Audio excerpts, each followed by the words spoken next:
Good, so we're moving along.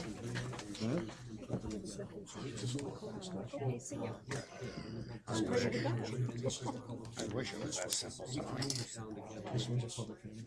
So rather than take this here, now let's take the put it right down, bring it down here. Bring this to FD. When? Money. Excellent, we need it. We need it. We need it. Okay, I'd like to call this meeting to order at 7:04. Roll call, or actually, let me entertain a motion to come out of executive session. Yeah, so moved. Motion. Do we have a second? We have a second. All in favor? Aye. Aye. Any opposed? Ayes have it. Motion carries. Entertain a motion to seal the minutes of executive session. So moved. Motion. Second? We have a motion. We have a second. All in favor? Aye. Aye. All opposed? Ayes have it. Motion seals. Next, we would have a roll call for Mr. Manager or Mrs. Amatrano. Will you be so kind? Kerry McGee, Yeah. Greg LeBoissonier, Here. Deb Bacon, Here. Gary Cody, Here. Ian Dixon, Here. Nicholas Gorham, Here. Ed Wazika. Here. Okay, thank you. And I'd like to have everybody stand and take their hats off for the Pledge of Allegiance. Mr. Sergeant, Town Sergeant, will you lead us, please? Pledge allegiance to the flag of the United States of America and to the republic for which it stands, one nation, under God, indivisible, with liberty and justice for all. Doing the invocation today, Councilman Well, we LaBossinier? don't have anybody who wants to remain standing. Dear Lord, please look over these proceedings and give us your guidance to act in civility and to make the best decisions we can for everyone in town. We pray in your name. Amen. Okay, the next item on the agenda is the emergency evacuation plan. Mr. Town Sergeant?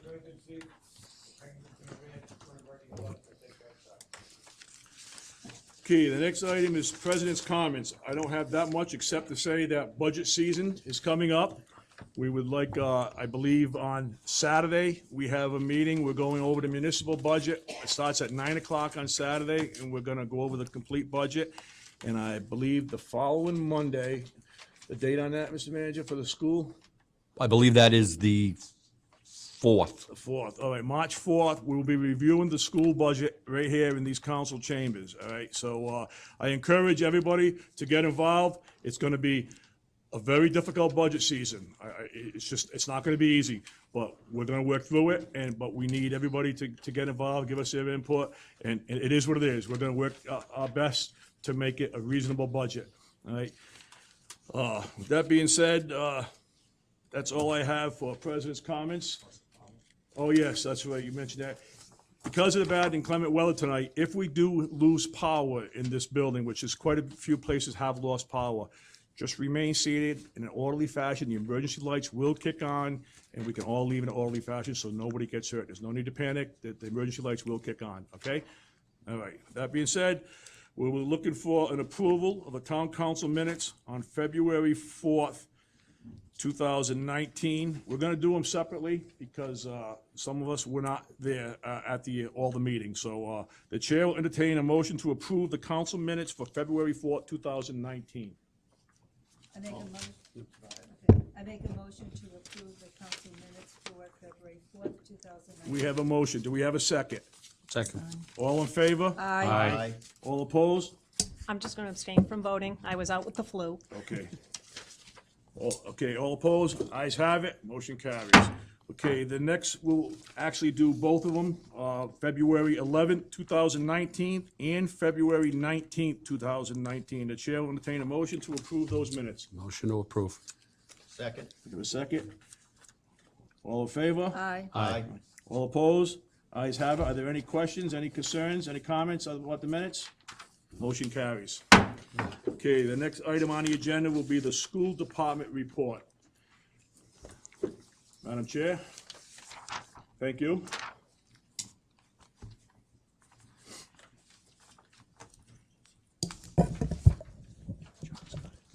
Good evening, everyone. So, On Monday, January 28th, the Coventry Public Schools received the first ever Early Childhood Champions Award from Rhode Island Kids Count. The award recognized the gains that Coventry Public Schools has made recently in the area of early childhood. We were the last district to fully implement full-day K. That same year, we had a one-star Bright Stars rating for our pre-kindergarten program. Fast forward 3 years, and early learning and early childhood is a driver in our current strategic plan. Our schools are rated as 4-star Bright Stars preschool programs, and with a follow-up visit in March, we are hopeful that we will be a 5 stars rated. We will have 5-star rated preschools. Star data in the first and second grades is showing a benefit that all-day kindergarten is having for our students. Coventry was one of the first districts to implement the itinerant special education preschool model. We are positioning ourselves to be eligible for a statewide preschool program. Thank you to Denise Ahern for her leadership, commitment, and passion for early childhood education. Thank you to our elementary principals, pre-K, kindergarten, grade 1, and grade 2 teachers for your belief in all of our students. And I was able to attend that luncheon, and it really was wonderful to see Coventry as the very first recipient of this now going to be an annual award. Thank you to all the parents and guardians and staff who attended the presentation of the school safety held at ASFMS Auditorium on Monday, January 28th. Over 50 individuals were in attendance. It was really great because I went to that one as well. And usually, unfortunately, we have a handful of people. And in this particular case, we had a pretty good crowd, so we were really pleased. A special thank you to Captain Dennis Skorsky and School Resource Officer Paul Pacheco from the Coventry Police Department, Principal Joseph Lucian, and Assistant Superintendent Laurie Andrews for their support as part of this presentation. The presentation can be found on the district's homepage or by following this link, and I also have a copy of the presentation for the record. Anybody's interested in it? Thank you to Athletic Director, Mr. Chuck Jones, and Assistant Athletic Director, Mr. Joe Fargnoli, for hosting the 2019 Coventry High School Athletic Hall of Fame, Saturday, February 9th, at the Quinnesset Country Club. There were over 100 individuals who attended this event, and congratulations go out to the following inductees into the Coventry High School Hall of Fame. The 1957 baseball team, Charles Gaffney from the class of 1982, Malia Hall, class of 1995, Michael Campbell, class of 2001, and Elise Fortier, class of 2010. And I had the wrong date on my calendar, so I missed it, even though I paid for a ticket. The next morning on Sunday, when Mr. Levis sent out the information, said, "Oh, we had a great Athletic Hall of Fame dinner last night," and I went, oh well. So I can't speak to any of the honorees. And finally, Coventry Public Schools Director of Finance, Ms. Sarah Mangiarelli, and Superintendent Levis met with Interim Town Manager, Mr. Ed Wazika, and Director of Finance, Mr. John Arnett, this past Thursday morning to review the Coventry Public Schools budget request. Topics discussed were the capital budget, ride maintenance of effort, which is now 1.5% of the operating budget in fiscal 20, and the variables we still are unsure of for budgeting purposes such as healthcare, tuition, final state aid, etc. Coventry Public Schools appreciates the willingness of Mr. Wazika and Mr. Arnett to meet with the school department to address the community's requirements and needs through the budget process, so we thank you for that. So that's it. Thank you very much, Madam Chair. Appreciate that. Thanks, Kathy. Okay, the next item on the agenda, what we're going to do is I am going to move E4 to this time, appointing one member to the Historic Districts Commission and also the Juvenile Hearing Board and the Zoning Board of Review. We do have a member here for the Historic District Commission, and hopefully I do not mess the name up, but Kelly Allen Kujaz. Right, I was practicing it too, and I thought for sure I would get it right. Kujaski? Kwiatkowski. All right, it was a tough one. But she is going to be appointed to the Historic District Commission, and we appreciate her having interest in it. So if you would come up and we'll swear you in. What's that? Oh, no, we haven't voted, we need to make a vote on it first. I'm jumping the gun. I'm sorry about He wants that. He wants to say the name again. Yeah, no, I know. Okay, that's true. The chair will entertain a motion to appoint Kelly Allen, how's that, to Gwiaski, to the position of Historic District Commission. I'd like to make that motion. Do we have a second? I second the motion. All in favor? Aye. All opposed? Ayes have it. Okay, motion carried. If you would be so kind.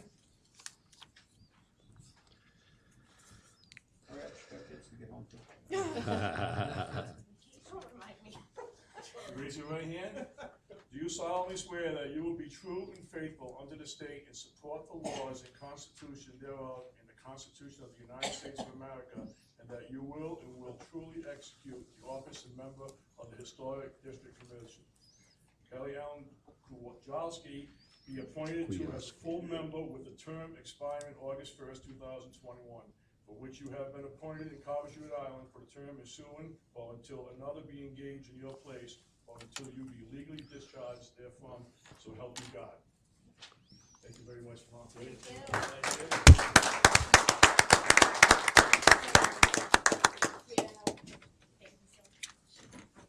Thank you. Thank you. Congratulations. Thank you. Congratulations. Thank you. I'm not gonna mention who, but there's somebody in this room that said coming to a council meeting in Coventry was like going on vacation. So I want everybody else to hear that. This is like going on vacation.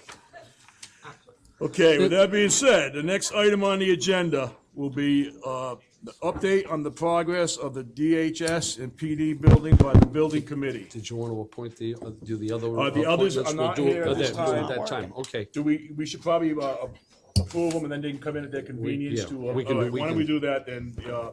The other members, let me get my paper out here, would be Andrew Pera and Edward Ionati. Andrew Pera would be appointed to the Juvenile Hearing Board and Edward Ionati to the Zoning Board of Review. Those are with the votes. We gotta make a vote on each of any Yes, of those those. are the people's names. Now I will entertain a motion to appoint those people to the position. I'd like to make a motion to appoint Edward Ionati to the Zoning Board of Review. I need to recuse myself from this vote, Yes, sir. And Mr. Andrew, one at a time? one at a time. Okay. I'd like to make a motion to appoint Edward Ionati to the Zoning Board of Review. We have a motion. Do we have a second? I second the motion. Okay. As an alternate. It will be as an alternate. All in favor? Aye. All opposed? Ayes have it. Motion carries. The chair will entertain a motion to appoint Andrew Pera to the Juvenile Hearing Board for a term to be expired in 2020. I'll make that motion. I'd like to second that motion, We have a Mr. motion. President. We have a second. All in favor? Aye. Aye. All opposed? Ayes have it. Motion carries. You can notify them, Madam Clerk, that they can come in at their convenience and be sworn in by you. All right, thank you. Mr. President, if I may, could I just back up a little bit to the school report for one moment, just to mention something that I don't know if the school committee or Kathy is aware of it, but there's a young man who graduated from Coventry High School, Joe Cicada, who is attending my alumni, Nichols College, who they've just won the Central Conference Championship, and they're going to the Division III NCAAs for basketball. And Joe is a very integral part of that team for my alma mater. I just thought I'd like to mention that. Thank you. Okay, great. Point noted. All right. The next item, as I said on the agenda, will be a report for the DHS and PD building by our building committee. What is this? Oh, what's the expenditures on that for the last 3 years? Nichols. Here you go. Good evening. You guys need a vacation if this is, you need to really go on one, Gary, if you think this is an idea of a great vacation. So, well, I guess as far as an update goes, there's quite a lot of work that's been done inside of the building, and Tower Construction continues to do a great job. Rouse Architects continues to do a great job. We had a number of issues that came up from groundbreaking till now, including unidentified steel in the roof and asbestos in the soil in the tunnels in the building. So there's been a significant amount of items that we were able to work through with Tower within their existing contract. We're still at the original contract. I think we have about 15,000 left in change orders that could be consumed within the original contract. Due to some weather delays, we have issued about a 14-day allowance, which puts it out right now till the end of July for a finish date. And I will let you know right now that Tower has requested an additional 20 days that we haven't approved yet, but we're right in that end of July to mid-August, which originally it was a early July. So basically, with everything that we had going on and all of the issues that came up within the building, we're very close to on budget. And if we can make it up, they're going to see what they can do, but it's going to be a late July, early August finish date. The one item that we clarified in our last meeting is the tower, for the communications tower. All the FCC paperwork is being drawn up or has it been submitted, Colonel, do you know? So it's being worked on, but when we initially move into the building, that the existing communications tower is what will be used, and it will be transferred back and forth between the buildings, and the police department, IT department and the town has that worked out. So after everyone moves in, the completion of the tower will be tied in, and that's when the radio equipment will be hung off of that. So at this point, I'd say very close, within a few weeks of on time, and we continue to expect to be on budget, even with the overages that we had. There's been a tremendous amount of work. I have to say the colonel, the town manager, DHS Director Robillard, certainly Julie Letty and Tom Heatherman on the committee, there have been a number of heated discussions and meetings. Every 2 weeks, there's a public meeting and a project update, and a tremendous amount of work is going in to get this project done on time, I can assure you. So, Okay, I have just a quick question. Some of those concerns that you mentioned, the asbestos in the soil, is that because the original contract was a certain date and there was a $2,000 fine per day? Those are unforeseen circumstances that you're going to come to us at a further date to request an extension? Is that what you're saying? no. The financial side of it is covered within the contract. The 14 days for the weather has already been approved to the contractor. So I guess I will be coming back to ask for that formal approval. I didn't realize I needed to do that. My question was the 14 days for weather, were winter conditions included in the contract? I mean, we knew winter was coming. Yep. The contractor knew winter was coming. I mean, he still gave us a time frame of when the building was going to be done. I could give you the justification on why what they submitted to us and why the committee agreed to it, but I could submit that to you. And does the town council need to approve that? I didn't realize that.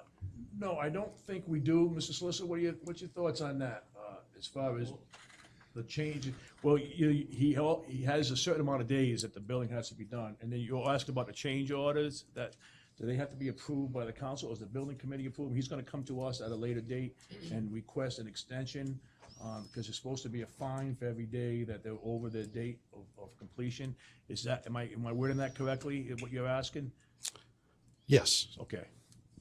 The bulk of, if not, so the first 14 days was tied to, and I really don't want to go here, but was tied to the permit issue as it relates to the ball field with the septic system and that nightmare where there were delays. Wherever you want to point the finger, you can, but we weren't able to execute as quickly as we had hoped right from the beginning. Right. They have an additional 20 or 25 days that they're requesting for more weather-related type items that we haven't accepted. So it's a good question. We've already approved the 15 days, that if we have to come here and get approval from the town council, I'll do that. My feelings on that, and without getting into a big discussion on that, is that was the responsibility of the engineer to know that had to be done, and it wasn't done. So, you know, someone should be responsible for not knowing to get that, you know, to get the permits for the ball field. However, that being said, you've already approved it. Is that something that needed to come in front of the council to be approved? Or something that can be approved by the building committee? Minor extensions can be approved by the committee, but I think anything, you know, that's material, more than, what was the discussion, 15 days? I think anything more than that, really it's the council's call. The council, if the building committee approves something that the council doesn't like, I think the council has the right to overrule. You are the authority. Well, we certainly, Always, always. I mean, I'm not looking to overrule the I'm building just committee. They're much saying. more aware of it, but I mean, certainly, I would like, you know, we would like to know an explanation of why, you know, the 25 days or whatever you might request in the future. I'm not second guessing your guys' work by no means, Nope, you know. I'm not taking I it don't that know way. what's going on. I'm not I just know suggesting- that we signed, we wanted it done by a certain time, and, you Sure. know, according to the contract, there's a fine to be paid if it's not done. We just, you know, just keep us updated on that. Maybe we'll have you in for a future update, you know. It's really up to the council to set the parameters. If they see something that, if they see an extension being given that they are not comfortable with, the council can always convene, have a meeting, and change that. If they're comfortable with it, I guess you could say they can acquiesce in the extension given by the building committee. You appointed them to make decisions like that. So, does that satisfy your No, it input, does, it Mr. does. I President? mean, I appreciate all the work the building committee's put into this, I really do, and I'm not second guessing you guys' work by no means, you know, so I appreciate the work you put into it, and just keep us abreast, and we'll set up an appointment at a later date to be briefed again on how it's Yeah, I going, think- because I drive by there and say to myself, how in the heck is it ever gonna be done? You know, well, I mean, and I'm in construction, but I'm not. I in the assure private you, building. we have heated discussions about that every couple of weeks, and we have the updated schedule from them. It was an aggressive schedule to begin with, and there's been more than a few times when people have commented, we should have just knocked the building down, and we have to remember that we saved a couple of $1 million by not knocking the building down, so there's some headaches to go through, but it was well worth it, and if the end result is, instead of a 365-day bill, it is a 380-day, Not a big deal, yeah, I understand, so you just keep us abreast, we'll set up another appointment, maybe you Sure. could update us again. Does anybody in the council have any questions? A couple very important things. First of all, I appreciate the fact that the building committee is doing this kind of work on a volunteer basis for the town of Coventry and staying on budget, taking into consideration that we're dealing with taxpayer money here. So I appreciate that. My second thing is more of a concern. We talked about, or you talked about, asbestos being in the ground. Are we confident that we got all of that out of there, Bill? Because we've got a baseball field behind that building in close proximity to the property that we're redeveloping, that we're opening up to youth baseball leagues that we're responsible for. If we're not confident that we have all that asbestos abated out of that property, I'm not sure what position that puts the town of Coventry in moving forward with opening that property up to public access. So that's a concern for me. And the asbestos that was taken out, and maybe you can't answer this right now, and if you can't, I understand that, but could you tell me where it was disposed of at? Because I'm very familiar with all the licensed asbestos disposal sites throughout the country. I'd just like to know where that material was taken to and how it was disposed of. So all of the asbestos was in the tunnels within the building, not out on the property. So within the old DHS building, there's a series of tunnels underneath the floor, about a 5x5 tunnel. And when they went down there and they tested it, they found that. So yes, we have a report that it all has been removed, remediated. Tom, do you know where it was brought? I I believe it was AA building wrecking, Jennifer Cotto from Oh, no, I know who did the job. I just don't know if you guys specifically know where it was disposed of at. we want to have access to that. You know, I was all part of the contractor, and I can ask that question if you want. You'd like us to ask that question? Yeah, I would, just ask A&A Reckon, just so, for my peace of mind.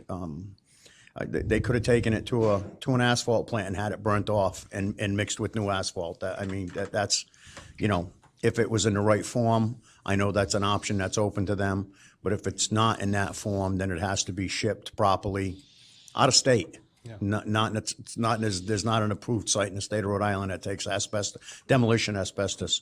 So I'm just wondering. Well, that responsibility lies with the contractor they hired to do that. A&A is, you know, really, I understand With that being said, you're absolutely right, but it was taken off of our property, and believe me, I know a lot of demolition companies. If they ever get questioned on it, it's gonna come back on us because it came off of property that we own. Right. We'll get that answer. Yes, Councilwoman Bacon. Hey, Bill. I just got a quick question. When I was reviewing some of the meeting minutes, I noticed that there was a discussion about putting solar panels on the roof, but then I never saw anything after that. Are solar panels going to go on the roof, or? They are not, I don't recall there ever being a discussion. Yeah, it was a while ago, and I was just wondering, because I didn't see anything else. No, I don't. Okay. There has been no additional discussion about solar Okay. panels. I don't recall there ever being a discussion. Yeah, I didn't write the date down. Yeah, but there is no discussion of Okay. it right now. And then later on tonight, we're going to be discussing a resolution regarding the tower, the communications I hope tower. right now. What? I hope right now. I don't, Or is that later? it's later on. Can we in move the So I was asking, are you going to still be here? Evidently. Okay. Mr. President, could we move, once this is done, can we move it up? We can do that. When this is finished, we'll move it up for you. So Perfect, that'll be thank you. good. No problem. Does anybody else in the council have any questions? So are we moving that discussion, that resolution up, or? Yeah, we will. Once we Oh, finish okay. this one, when we move on to the, Okay. we'll move it up. Yeah. All my questions then. All right, you know, as a matter of fact, I'm fine with, while you're still up here, why don't we, I don't even need a motion for that. Why don't we move that? That will be E2. We can move that up at this time. And will you give us an explanation? Mr. Manager, do you have an explanation? How do you want to do this, E2? I mean, the basics on this, what we're looking to do is, there's approximately excuse me, $1,244,835 remaining in the bond proceeds that are in there to cover the final phase of the project, which is the tower, the communications equipment, and all of the associated things that go along with that, the furniture, the storage, the lockers, all of that. This was originally left out of the original contract. As we've gone through it, we've come about that it would be much more efficient if this gets added into the general contract and allowed to roll through that process for efficiency, speed, and to avoid delaying this project in any way. I've spoken with the solicitor. The solicitor has advised me that we can extend the contract. It's a contract modification, and that is allowed under Rhode Island law. And so we're looking to do that, to move those final pieces into the main contract and authorizing them to the funds that are necessary to do that. We've also left about $50,000 out of the proceeds to cover the cost of moving DHS back into the building and any associated cost for that. Which is not included in the 1244. Correct. That is not included in the 1244. There's the additional 50,000 has been left outside the 1244 for that purpose. All right, do you have anything to add to that? Did he cover it pretty good? Do you want to add anything to it? Well, I think he covered it pretty good. covered it pretty good. Does anybody from the council have any questions, any concerns? Well, I know Mrs. Bacon does, but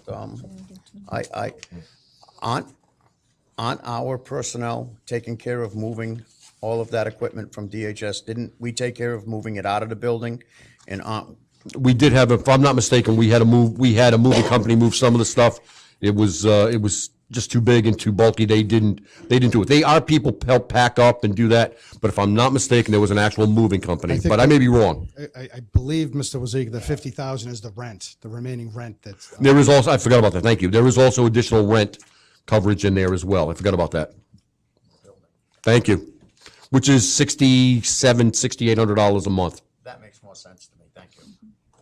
That wasn't, It would just be better controlled by having it all put It's all in the original budget. At the beginning, we didn't want to put it into the construction contract before we were sure that there wasn't a better way to manage it or to take advantage of some savings. And at this point, we've gone through it, and it makes more sense to put it within the contract, so. All right.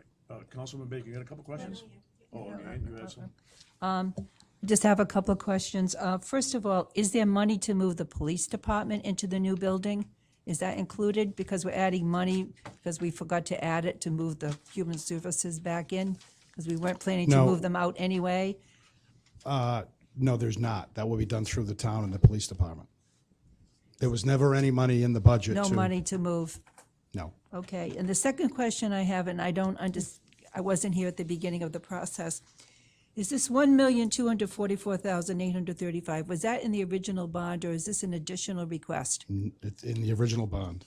It is in the original Not bond. one additional dollars being I'm sorry, requested. what? Not one additional dollars being requested. It's all Okay, in the original excellent, bond. thank you. So what are we asking, Ed, just explain What to we're me asking to what do we're is to doing. move the final pieces of the project Right. into a modify the contract to allow for those final pieces, communications, tower, equipment, storage, lockers, and furniture, and all the rest of the last pieces into the original general contract for efficiency, as well as to make this get done as expeditiously as possible.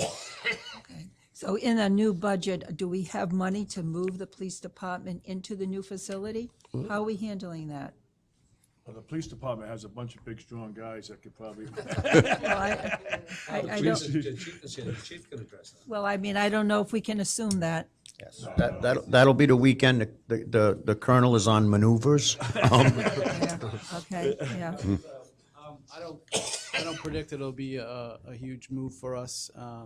We have a lot of personnel, so I think every individual will be responsible to pack up. If we have a 1 day or 2 day move, we could hire a company. Probably not a big deal, but at this point, we're not looking to hire anybody to do that move.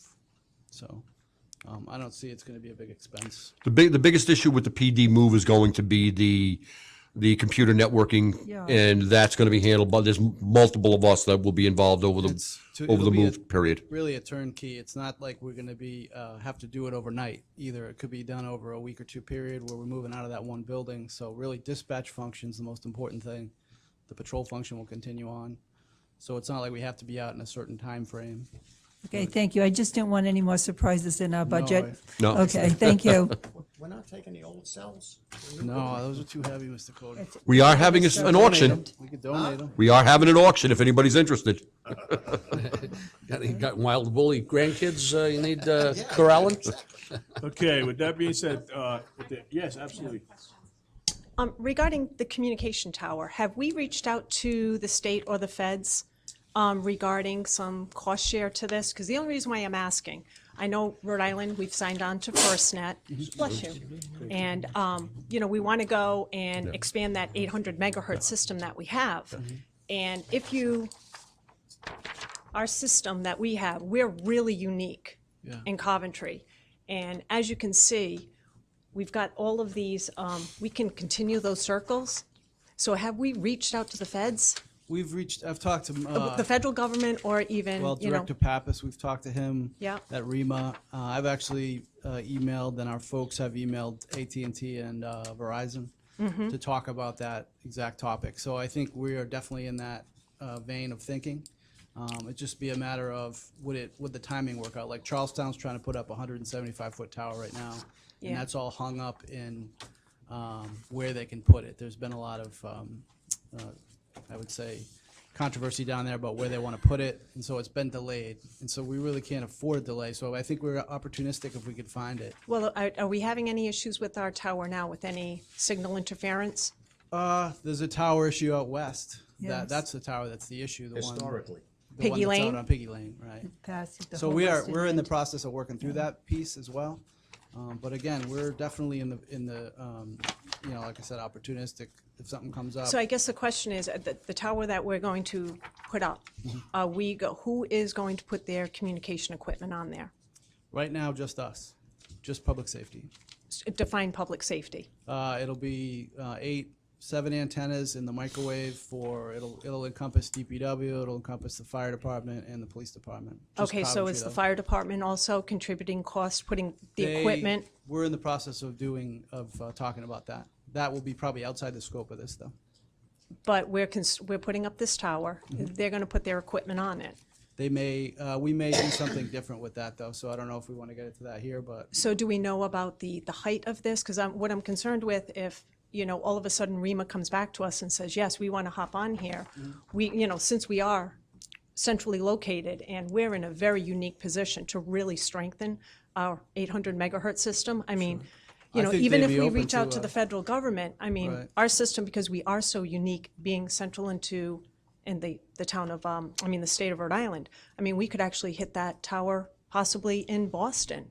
We don't I know. don't know about mean, that. we want to strengthen Connecticut also.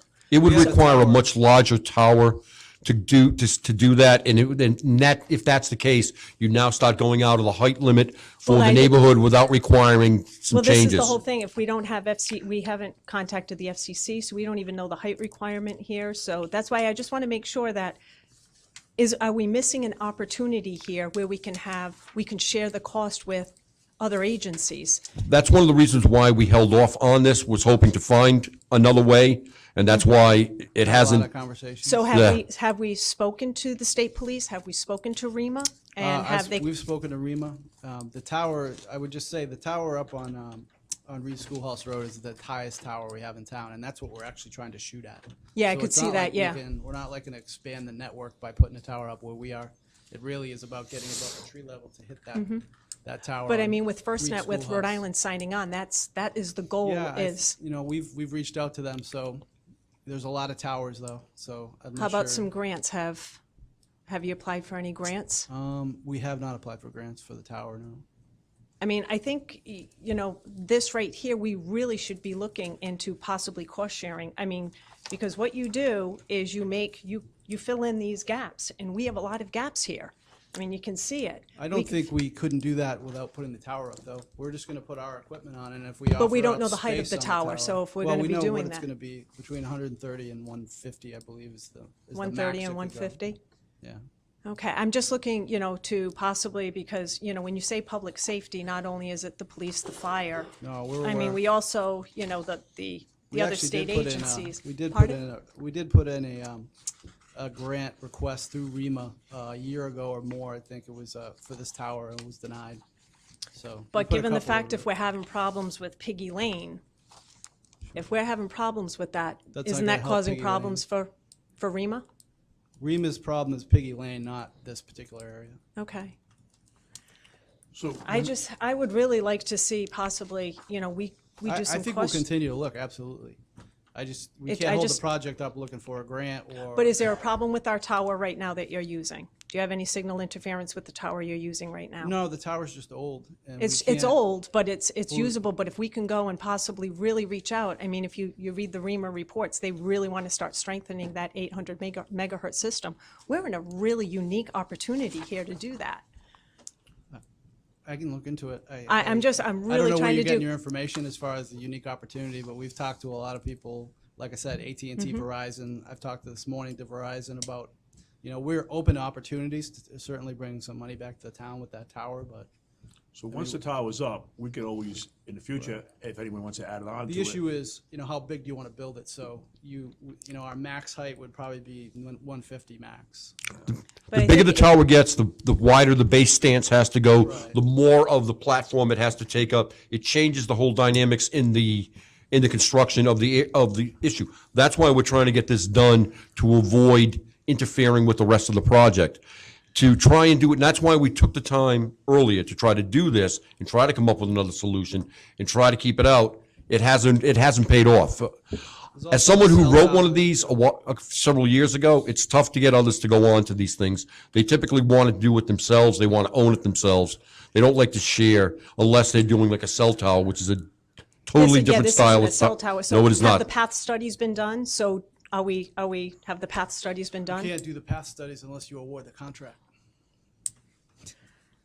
I can't do it myself. I don't have. Oh, I know you can't do Neither a can the path building study. committee, so We have to award the contract so they can do the path study. We've done a lot of homework on it, so we believe the height that we're there, but it's not, you can't do that unless you award the contract. So, You can't put the. all right, so I guess my other question is, so we're awarding also, so is this also building a hut? Are we having a hut? Or are we going to be part of, is it gonna be in the police station itself, or are you gonna have a hut? I don't know what you mean by hut. Well, you're gonna be putting up the microwave, so you're gonna have to cool all of that, so that'll have you one have of a those shack. buildings, You're talking the about the shack or a shack. hut, whatever you'd like to call it. Is that included in this price? We haven't gone out to bid on it, they haven't. No, but awarded it, so- what I'm asking is, you know, this, Oh, it is, is yes. it, it's so that, Everything's included in that. so that includes the security, whatever it is, that includes the generator, this We includes the won't need fuel lines? security, it'll be within our site at the PD. I know it's on PD, however, but, you know, typically you'll have like at least some sort of an alarm, so if someone gets in there, it would trigger. It'll be in the back lot of the PD, so I don't think anyone's gonna get in there. Okay. Yeah, you're talking about off-site cell towers, I know what you're talking about, but it's gonna be in the back lot of the police Okay. department. Yeah, I mean, even if it was just a motion, I'm just looking for cost sharing, that's all, I was Yeah, just. I totally agree with you. So this cell tower, you believe will go on the 800 megahertz system? So we'll, The PD operates on 800, our backup is on VHF, and Yep. the fire department's on UHF. So we have a couple different bands in town. Mm-hmm. And we plan on taking care of all of them. Now, if the fire department plans on hooking up to it at a later time, they will obviously be at a cost to them. Discuss that. Yeah, because obviously they're not Yeah, municipal, so. I think between the town manager and, The cost of the tower is actually a very small piece of the remaining funds. The pricing on that is, that's not where the money is. The money is in the equipment and the communications and all of that. This is, we've got the could estimates we get a already. breakdown? Because we have no breakdown, it's just one sentence here. We don't have a breakdown of what the cost is, or an estimated cost. Right now, the tower is about 120,000 of the 600. Of the 1.2 with the whole project, the whole we have extension. just Yeah. what we have in front, that's all it is 1.2 and but it doesn't give you a breakdown of anything. The tower itself is within the 600,000 communications package, which was in the original budget. Okay. And in that 600, the 1.2 that's in front of you. Yep. Half of that is the communications tower. Okay, Communications package. Communications package, and then about 120 of that 600 is the steel tower itself. okay. Okay, Has- being said, we have a couple more questions. Yes, Councilwoman. A question, will this communication system that you're putting in improve the communication with your officers out in Western Coventry as far as the Connecticut border? it will solidify everything. I mean, What we does have- solidify mean? It will just transfer what we're currently doing. Any issues we're having out west with the tower out west, for Right. instance, they won't be fixed by this. They won't be fixed. No. What needs to We happen can't to fix it fix? by this. What needs to be done to fix the communication problems? Well, that's discussions with Rhode Island EMA right now. Okay. They have equipment on that tower at Piggy Lane, and that's really the issue. We don't really experience problems with it, but we want to try to rectify it. But I don't know, it's really not to do with this exact tower. So this is not going to help us in any way No, out there? it's just vital to, dispatch and communications are vital to what we do, so we have to put the tower up. Okay, We- thank you. We've really done a lot of you have a homework on question? it, so. Has any consideration been given to FAA regulations for the height of the tower? I know the closer you get to the airport, the more FAA has power over. And I thought in that area we're talking about, I thought 200 feet was maximum, according to FAA regulations for the flight paths for TF Green. So actually, I've flown right along there, Sandy Bottom Road. If you fly right over Vinnie's there, you're on the outskirts of the airspace for TF Green. Really? So we're very close, but we are within regs there. We've done some, preliminary research, but really the contractor who gets awarded that is responsible to make sure those regulations and that. Right, well, I'm just wondering, because we're talking We have about done the research. approximate height of the new tower, 130 to 150, but, We're below there. We have done that research. okay, thank you. Okay, are there any other questions from the council? Okay, the chair will entertain a motion for E2. have a motion. I'll make the motion to pass. I'll second that motion. We have a motion, we have a second. All in favor? Aye. All opposed? Ayes have it, motion carries. Thank you very much. Enjoy the rest of your vacation. What? Okay, There's McGowan. the next item, Madam Clerk, took your job away from you, but you would do, C1, please. Nope. Oh, Nope. B6, B6, Finance No, Director, Finance Director. Do you want to FY19 budget update. Budget Yes, update by that the would be Finance Director, yeah. B6, okay. all right. Yep. I stand corrected. John, welcome. Welcome, Council. I'll be pretty quick here. If you have any questions, please stop me. I'll do my best to answer any questions that you have.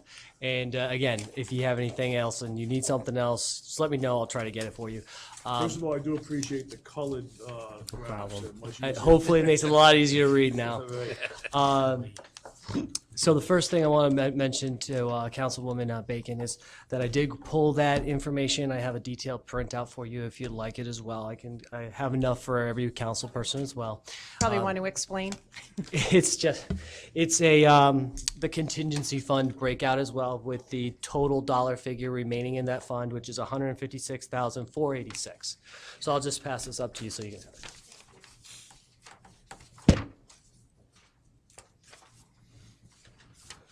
Thanks, John. Thanks, sir.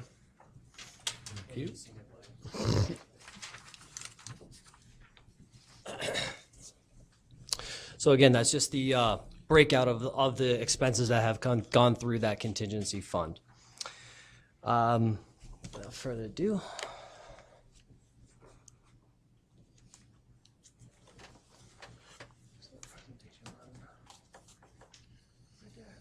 Slideshow.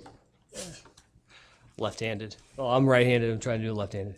All right. So basically, we're going to do the same agenda as last time. We're going to do the overview, go through the exact same thing.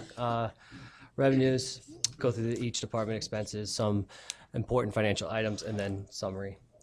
Last time, these are the revenues. I did bring out the year-over-year again. Collection rate from the prior year, we are down a little bit from last year, as you'll see.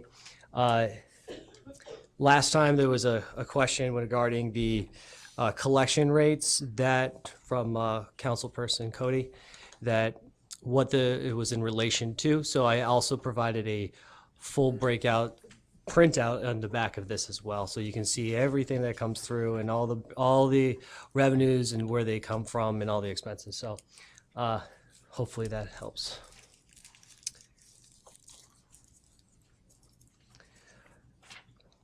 Again, same thing, but now this time we're going with 58.3% is our target right now. This is the end of January.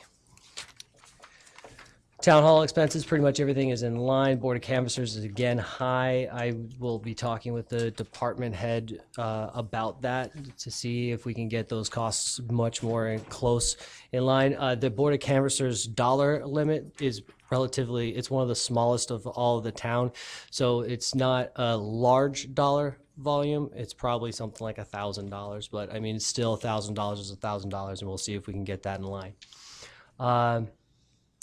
As you can see, everything else is pretty much right in there. And blue is for this fiscal year. Here, everything again, pretty much right in par with what you would expect to see. Just a little update when it comes to our collections. We are in a high volume collection, so our tax collector is under a lot of doing a lot of work right now. So that you'll see on the revenue side. If you're looking at revenues year over year, it's going to be interesting to see at the end of February what those year over year changes are.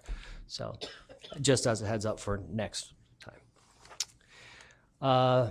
The police expend rates are again what you would expect it to be, 58%. Emergency management is low comparative, but DPW again, which is really interesting. I wasn't here last year, but from what I understood, the snow removal was it was a later season, so it's interesting to see that the snow removal was at 75% at this present time versus last year. versus this year it's at 38%. But we all know we've had a somewhat fortunate winter thus far. Keep knocking on wood. I would say relatively low number. So a lot of times people think that it's by amount of snowfall, where it could be very little accumulation, but they're still out on the road salting and standing. So it's just, a lot of times it's just the sheer number of events versus the volume of snow. So we'll just hope that we stay on a lighter side. I'm actually ready for some warm weather, so it wouldn't bother me if Tell we me don't have about it. any more. So again, most everything is pretty much in line. Vehicle maintenance is again a little high here than I'd like to see. But again, we do have a little bit older rolling stock, and so it's still pretty close. It's not too disconcerting at this present time.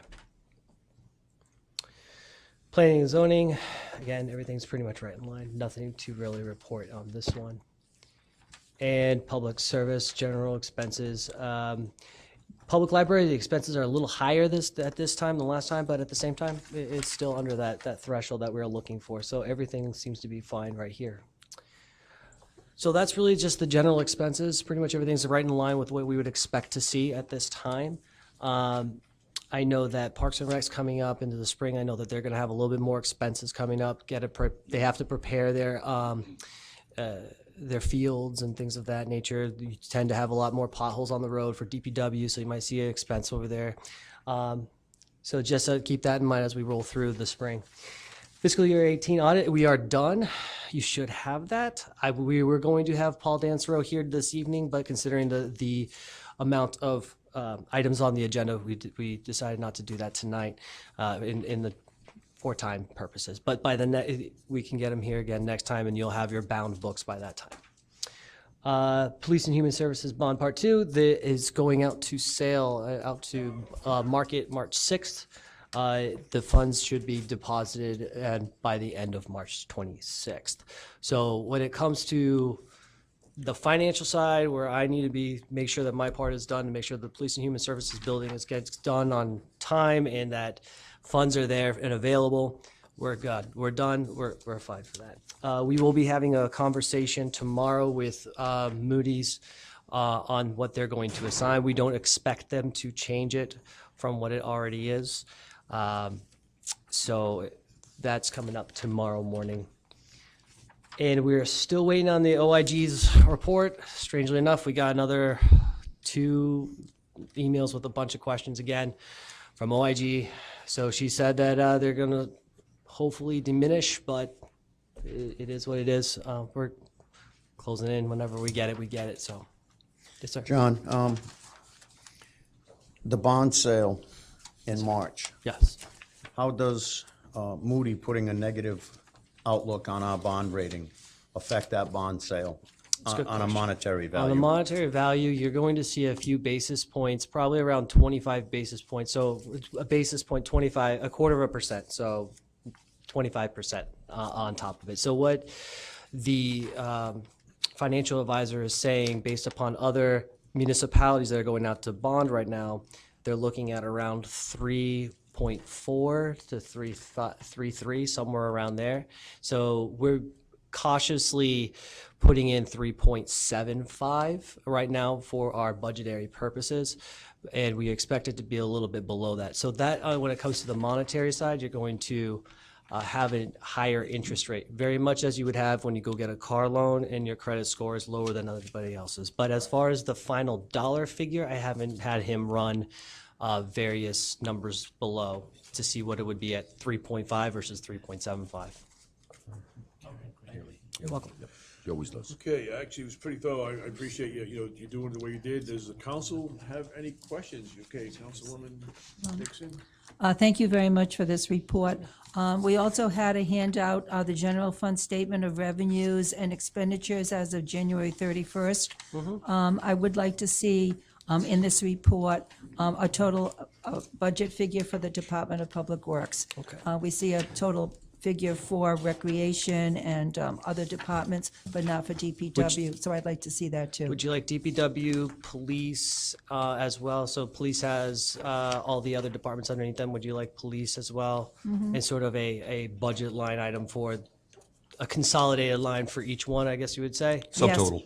Yes, please. A subtotal for each? Well, subtotal, the departments, yeah. All the big departments, I got it. Yes, please. Yes, ma'am. Thank you very much. You're welcome. Councilman Bacon, you have a question?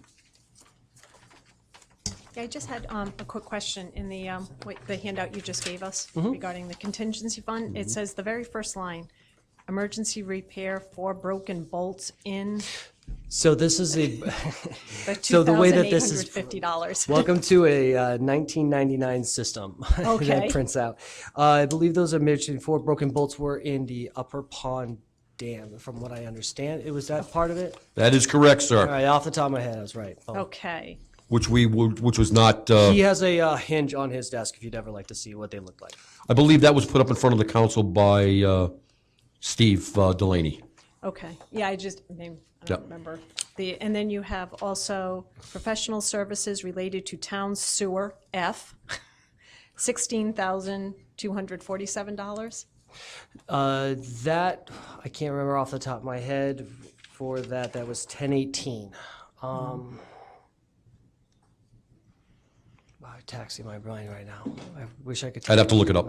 I can look it up. I can grab every single one of these. We can grab and pull up full documentation on every little bit of this. Okay. If maybe you could just email it to Councilman Bacon as, Okay, would you? To all the council Yeah, members, so I everyone can, would what I'll know. do is I will generate some form of a report and filter it up to you all. Okay, and then just the last one. Everyone above it says expend. This one is transfer, and it says to cover the engineering cost per resolution, which it's the And then at For the the end of that, it will 50,000. have the resolution number and everything that's associated with okay, that. so why does it say, where was it transferred? It just says all the others Transferred are to the expend- engineering department to cover the Okay. cost of the contract engineer. Okay, so it went into engineering. All right, I Correct. just wanted to make sure. Correct. Yep. Okay, That, in fact, that transfer just took place this week. okay. Oh, and one other quick question, sorry. All right. On the general fund, the paperwork that you gave us. Got it. There's a new line item. It says water reimbursement, DPW. What's that? Which, says it's for reg- general fund statement of revenues, or are we looking at the expenditures?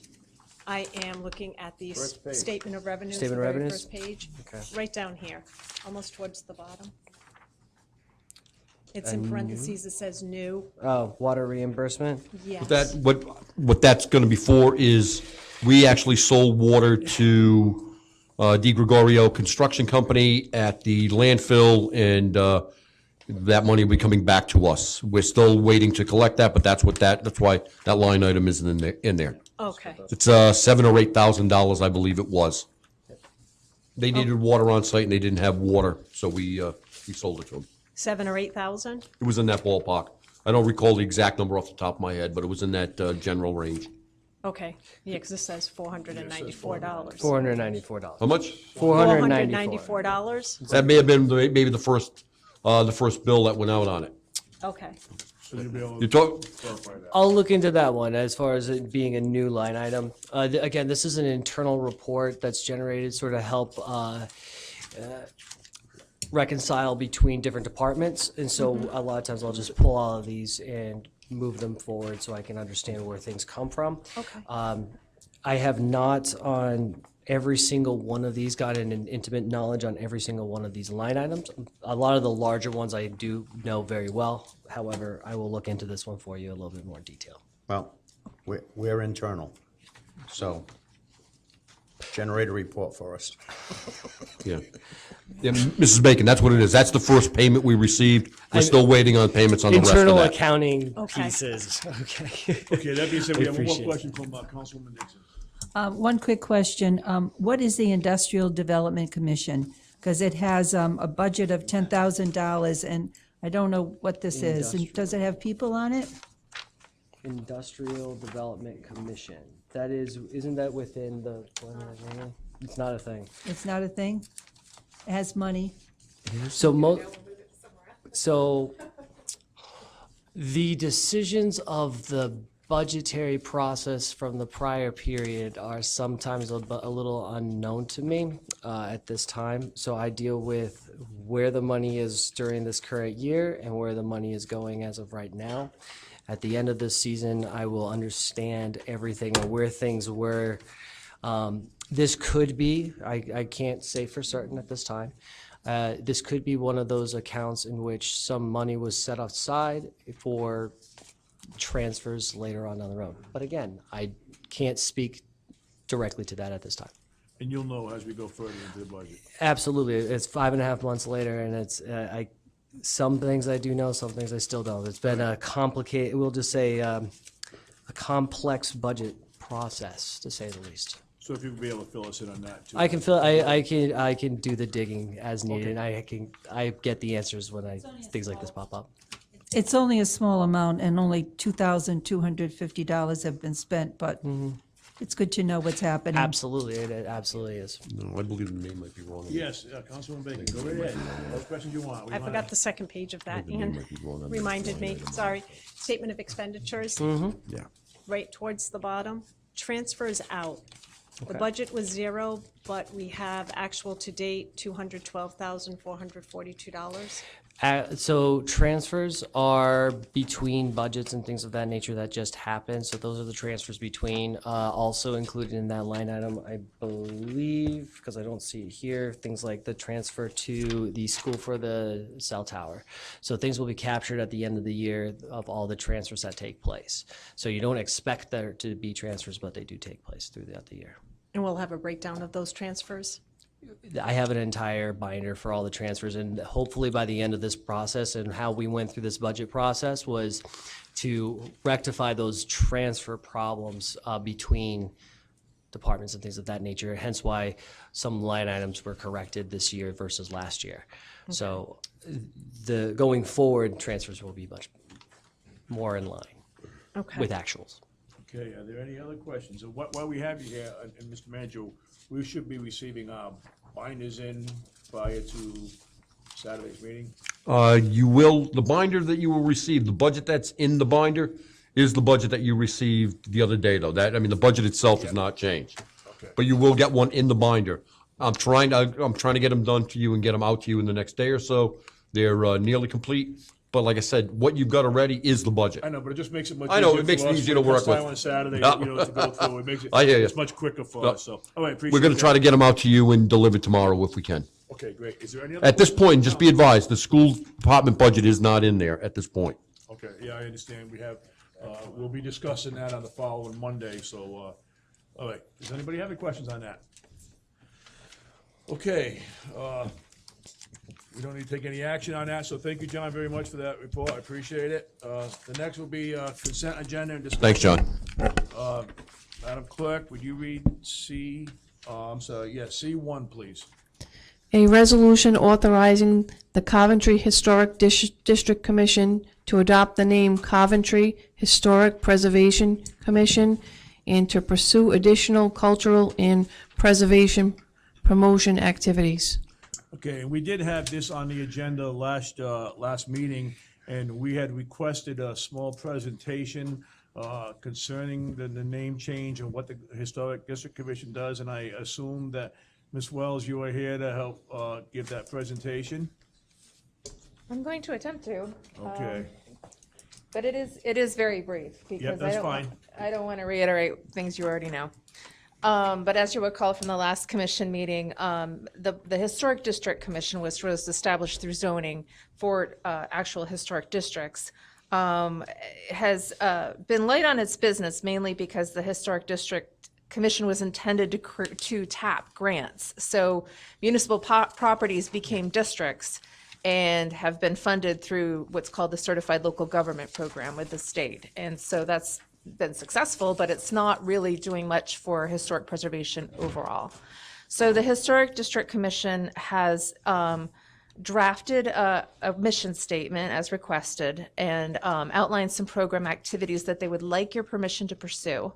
And they would like to have sort of a dual role. So when needed, they could be Historic District Commission, but overall, so people understand what it is that they do, they like to be titled Historic Preservation Commission. And they researched other municipalities and what sort of historic preservation commissions they have, and using their mission statements, sort of cobbled together what they thought was pertinent to Coventry. So this is the draft mission statement here.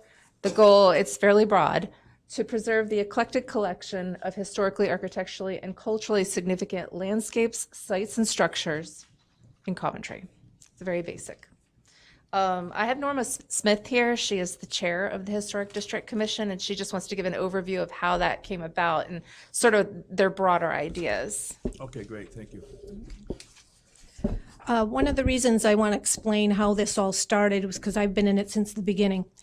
And I did see the video of last month's meeting. I didn't see the whole thing because the whole thing wasn't being recorded for some reason. But I did see the end, or the portion where Mr. Cody was questioning about historic districts and how it makes cost for contractors hire and that kind of thing. And that may be true in communities like North Kingstown with Wickford and East Greenwich and whatever. But when we started this in Coventry, my main purpose at the time was to protect Payne House. Now, everybody hears about the fish store that was torn down a number of years ago, and there was nothing in place to prevent it or slow it down the process to look for alternatives. It wasn't the fish store that was important, it was the company's store to the mill. Everybody calls it the fish store, but it was much more than that as far as our history is concerned. It went down in the blink of an eye for many people. The next thing they knew, a fence was up, it was gone, because there was nothing in place to either stop it, prevent it, or slow it down at least to look for other options. I wanted to see Payne House protected to some degree, that if ever for some reason that historical society didn't belong anymore or dissolved for whatever reason, I didn't want to see the same thing happen to Payne House, because that is, in my research, where the town began, was in Payne House, and it's a very important part of our community. So I wanted some sort of protection for the house. It might not stop it, but it would have slowed it down for the same reason it could have slowed down the fish store. Other options could have been looked at. So when I researched it, there were 3 things you had to do in order to get the CLG grants. You had to have a local historic district.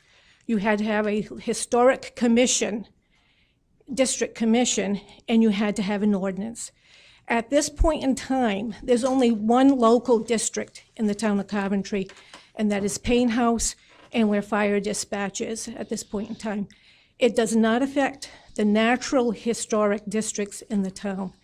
There's no restrictions there. It's just national, they're on the national register, but there's no ordinance or anything that applies to those. So it's a misconception to think that anybody who has a historic house in a national district in this town or on the national register is bound by this ordinance. The only property bound by this ordinance at this point in time is Payne House and fire dispatch.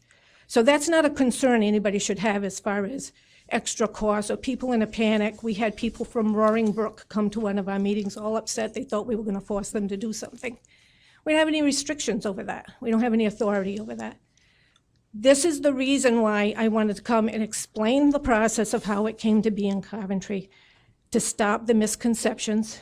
We only have authority as far as any work done on Payne House. The purpose in doing this is maybe to promote our history, because the people in our town don't know it. I just want to see it promoted more, appreciated more. I'd like to see a plaque, or we've discussed at our meetings, historic plaques for historic properties. Doesn't restrict them to anything. They can have a plaque on their house. If at some point somebody wants to have their house put in a local district, they can apply for it and it can be done, and then that property falls under the ordinance that's already in place. But until that happens, we can't force anybody to do anything. We just want to broaden what we do to see our history preserved if we can, and promoted, and for educational purpose. And that's all I want to see in expanding our, or broadening what we do at this point in time as far as historic preservation. So you can continue. Sure. I mean, that's pretty much it. I think she just described all of their proposed activities. It would be new programs. We actually talked to some local artists, sign makers about a plaque program, and they're pretty excited about it. So it's supporting local vendors too, and getting people excited about historic preservation, lighting a fire under people's sense of civic pride. And I think, just having gone around for the comprehensive plan and doing district workshops, I think that's a missing piece of Coventry's community. I mean, there's people don't really know quite how to engage, at least in preservation circumstances. So that's all we have to offer. I think it's a good idea. I mean, the concern was from a lot of people where they're going to be stuck in a historic district, Right. and they're not going to be able to remodel their house, and that was a concern. Would you be able to, like, for instance, I'm just going to use Anthony because it happens to be in my district, and that would be where the fish market was, or the company store.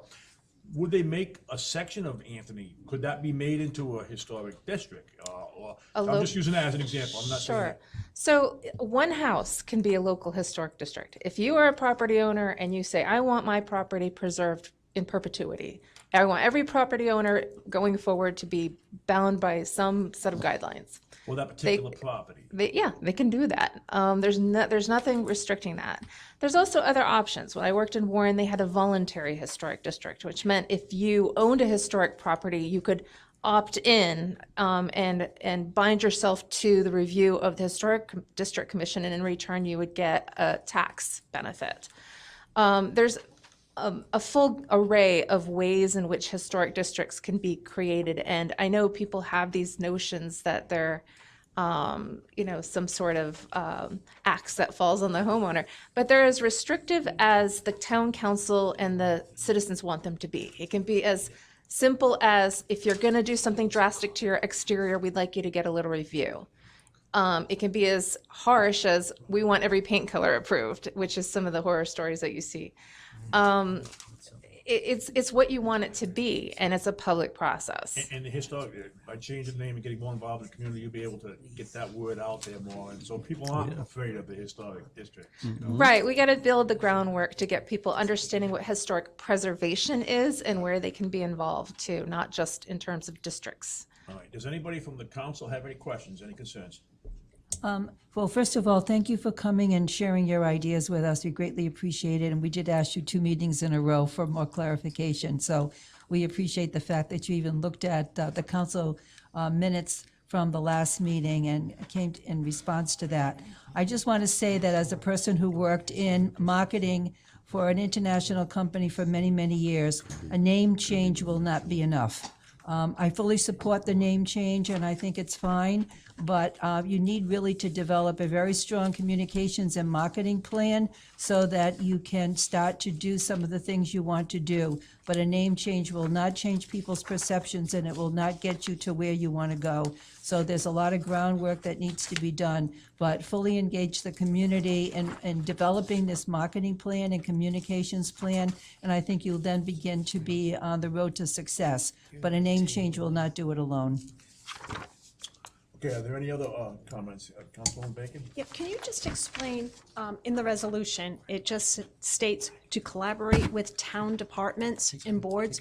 What does that mean? You're going to be collaborating with town departments? Well, for example, and this is very surface level, we had talked with Parks and Rec about coordinating trails and local walkways and parks with historic signage, so people can go take their kids to the park, but also read a sign about what sort of historic assets are within a walking distance, and creating trail maps, that sort of thing. I still have some work with Department of Public Works on some of the town-owned historic assets, and there's some bigger conversations to have there. I think that would be, in terms of town boards, about the town departments, rather, the limit of what we would want to do right now. And then town boards, it depends. Right now, like the Conservation Commission is in a little bit of flux. But there could be some work as we finish our comprehensive plan and start on our zoning ordinance to think about what are the best ways to use those boards and their the documents that they work with to further or create awareness of historic resources that these boards deal with all of the time. So there's an educational component to that both groups might be able to collaborate on. Okay, I was That's just just what's coming concerned, to my mind. you know, with, collaborate with town departments. I just wanted to make sure we're not adding any additional work to the No, employees. I think in a way we're removing work because there's just like this body of work that often sits there and nobody wants to take ownership of it. And so this might actually help clarify, okay, we have a question about this. Who do we go to? Oh, okay, we have this board that might have some knowledge in that area. Okay, and you have, hang on. Oh, upon request or referral to provide timely input and recommendations on matter before the planning commission, the town council, or other boards that concern historic structures, cultural features that may be impacted negatively by development. Is this going to be part of possibly if it's a checklist for developers, if it's anything within historic district, or Could be, is this yeah. going Well, to? that's actually already in our checklist. Okay, so that's yeah. already in there? Yeah, so developers are required to notice if it's in a National Historic District. It does say, I think it says local, but it should say local if it doesn't. But it also says things like stone walls or cultural features. If there's an known archaeological site, this is something that the Planning Commission already asks for. So it would be interesting if we could get a little bit more research on what that might mean for a project. It, might be unavoidable, but it might be something that we can design around. Okay, and there, you already do the searching for public and private funding for any of the projects. Do you already do that now? No, they don't have the No. authorization to do They that. don't have that authorization? Okay, so how many meetings a month? Will you continue just once a month, twice a month? Do you want to answer that? I mean, what they're thinking is to continue with the once a month, but form little work groups so that people can we have certain people who are interested in historic cemeteries, for example, and Coventry has almost 300. So, looking at the body of work and maybe forming little splinter groups with a preservation commission or two, working with other people. That's, I think, the idea. So, yeah, one monthly meeting, but activity happening between. Okay. And could we have, possibly, if we're going to expand something like this, could we have you come back and give us updates on what's going on in the workshop? So, Yeah, definitely. anything like that, especially with president's comments, you could possibly, if there were workshops that are taking place. Absolutely. So the budget is staying the same. I know the budget is, The budget's actually But- probably getting reduced somewhat, just because Reduced? they are in transition right now. And so, there's a train in here. Just because they're in transition now and they're working on their plaque program and they're thinking, I think just the way they have to plan that might not actually come to full fruition in the next fiscal year, so. in the plaque program, would people apply for that? And would they have a fee? They would cover the cost for the plaque and everything? Okay. And also, if you do get involved in, having workshops, they can be put on our website also. I'm sure we can, have that put on, let the people know. Absolutely. Sure. Are there any other questions? I can't think You all set? Everybody set? The chair will entertain a motion. I'd like to make that motion. I second the motion. We have a motion and we have a second. All in favor? Aye. All opposed?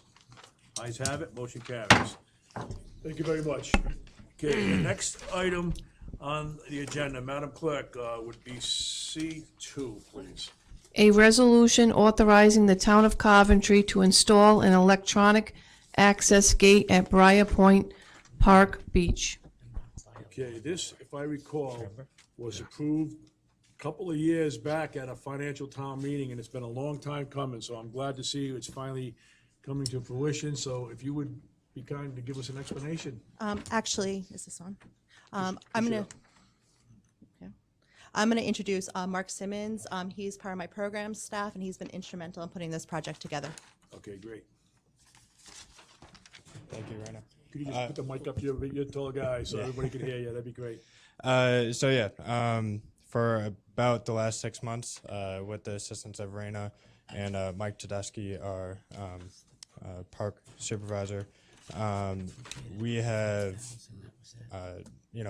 worked with several businesses or fencing businesses throughout the state of Rhode Island to kind of determine what is best suited for the Briar Point entrance. We have just gone out, well, we just finished the bidding procedure, and it was statewide fence that provided the lowest bid, but we also feel that they are the most qualified and best suited to meet the project needs. I also wanted to know that we actually met with members of the Tioga Lake Association, and they actually met with Statewide, the fencing company, and together we collaborated and came up with a plan.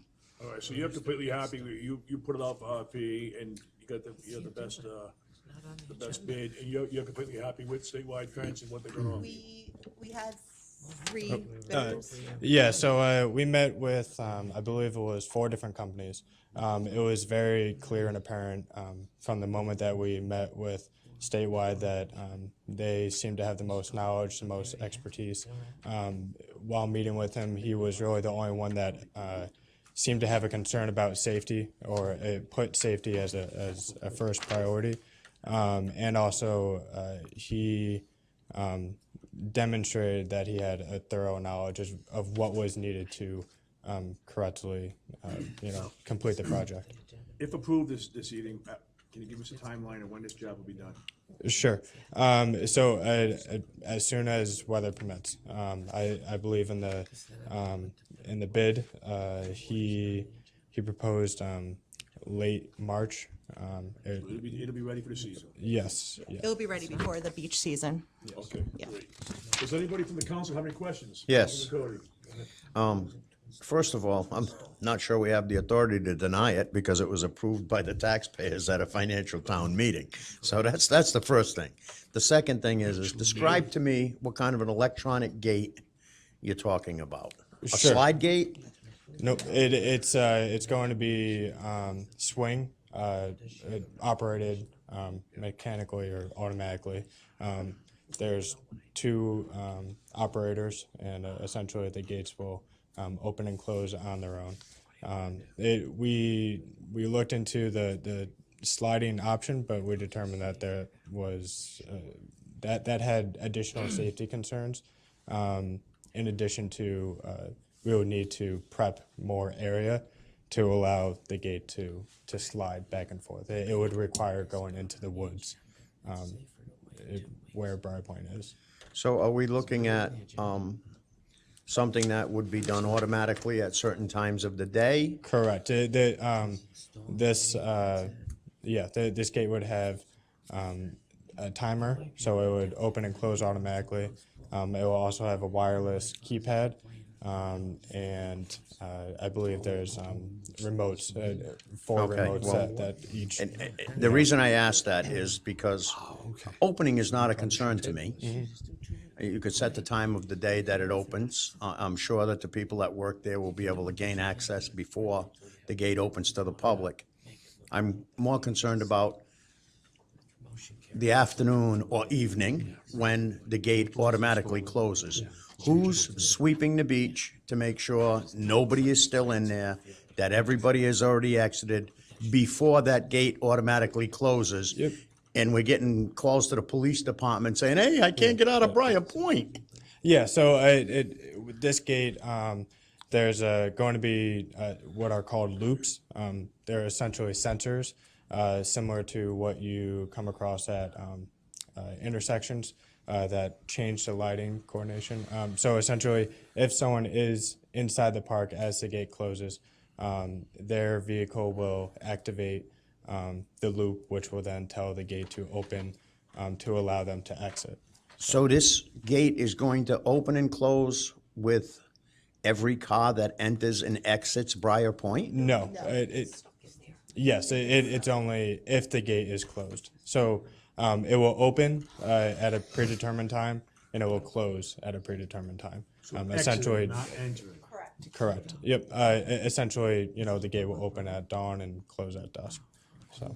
But I think as far as a vehicle that may be stuck in there, it'll be Yes. able to automatically open to allow the vehicle to come, but it will not open to allow anybody in. Correct. Yep. There's 3 loops on the exit side and 3 loops on the entry side. So. Safety features, Yep. the eye sensor. Yes, so there's numerous safety features included, such as the SOS siren, which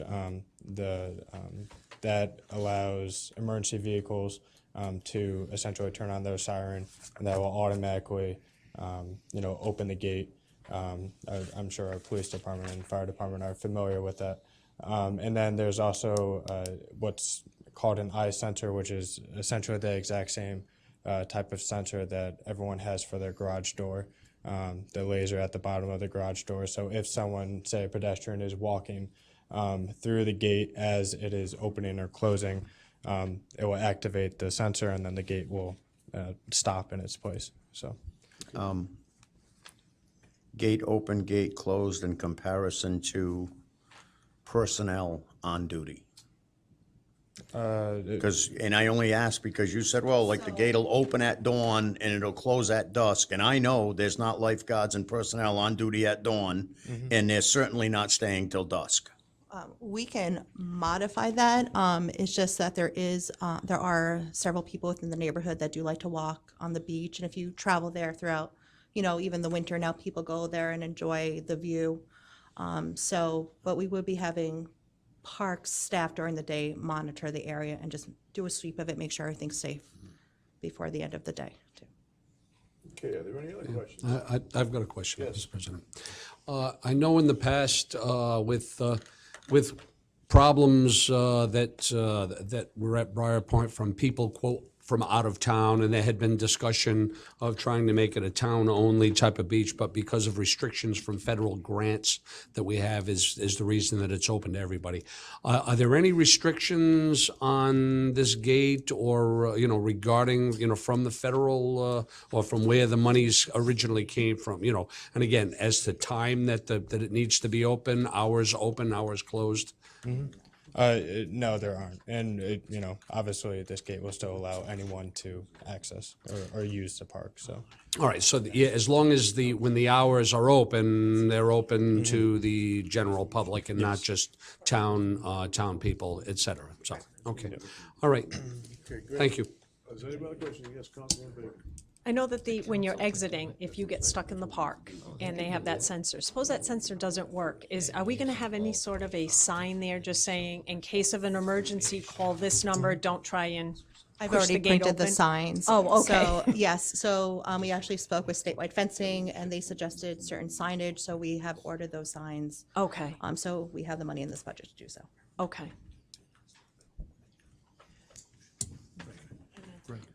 I guess the question, I'll wait for them to. No, go ahead. You have it, right? I'll wait for, because I want to.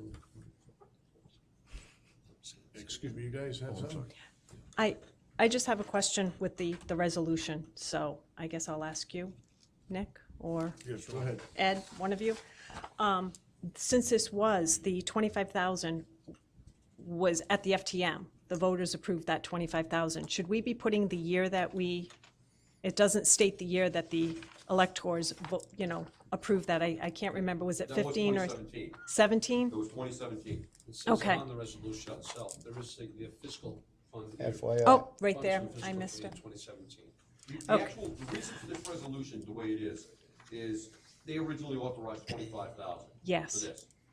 The low bid came in at 28 and change, so we're actually looking to get authorization to use additional capital money that's in from an older project to finalize this, and then next meeting, if you approve that, then we'll put it on and authorize the actual bid to the company that's going to do it. But we needed to increase the allotted funds to do this, because this is only, the original, like I said, was 25. 25, Not yes. the 28 that they need, And so you'll actually be coming to us next meeting to award this to the to contract. the contract. After Okay. if you approve this, then I will find where we're gonna transfer the other 3 out of other additional older capital that hasn't been spent, and then to fund this. Okay, so we're making a motion to appropriate the funds That's for what this. that's what the resolution, yeah, The they're resolution is authorizing the appropriate, 28. and then the bid will be accepted, and it'll award the bid, At the which next we will meeting, approve correct. at the next meeting. That's fine. So with that being said, are there any other questions? Yeah, no, I think what it was, it's a little confusing where it just says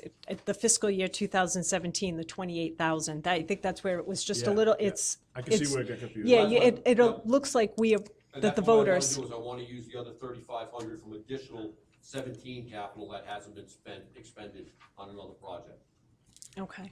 All right, so you will be coming back with us. We will with the for, award. for, All right, so- It is all fiscal 2017 funds, correct. The 25,000. But you see where it looks, it's very And then a confusing, yeah. transfer over. Yeah, we just need a little All right, better are you clear? explanation. You understand now? Are you Yeah, good? now I All right, do. Good. All right, so with that being said, I will entertain a motion to appropriate the funds for this C2. Motion to approve. I second the motion. We have a motion, we have a second. All in favor? Aye. All opposed? Ayes have it, motion carries. Thank you very much. Thank you. Okay, the next item would be C3. We tabled We're that. gonna table that item, as we did not have our conversations in executive session, so we will table that item. The chair, do I need a motion to table it? Make a Motion to table. We have a motion to table, we have a second? Second. We have a second. All in favor? Aye. All right, all opposed, ayes have it. Okay, motion carries. The next, we are going to eliminate C4, that doesn't need to be tabled, we're just gonna eliminate that, and we're gonna go to C5. Madam Clerk, would you be so kind? Additions and changes to town council meeting calendar. Okay, maybe you could give an explanation, Mr. Manager, because, how we changed the calendar? The calendar has April 8th and April 22nd as regularly scheduled town council meetings. They're also scheduled as workshops for the budget. So to avoid having both of them on the same night, making it impossible to do either one adequately, we're rushing it. We're proposing that we change the town council calendar to the April 8th meeting to April 15th, and the April 22nd to April 29th. So we're simply going to move those two. We will update the calendar if you approve it, and then republish the council calendar. Okay, great. Does anybody have any questions on that? Any concerns? Okay, the chair entertain a motion to approve. So moved. I second it. Okay, we have a motion and we have a second. All in favor? Aye. All opposed? Ayes have it. Motion carries. Okay. Thank you. The next one would be item, we already did, no, I'm sorry, D. Yeah. I think we're gonna do D. It would look, just to move it down, because we also have a second license at, where you look, F1 is also for Sherry's Come Along. They're two different licenses. We're just gonna move it down and take them We'll together. skip FD and put it, D1 and we'll put it with. D1 and F1 together, So the correct. next thing we'll go to is, section E. Madam Clerk, would you read E1, please? Approval of sewer tie-in 35-55 Sandy Bottom Road, plat 46, lot 39.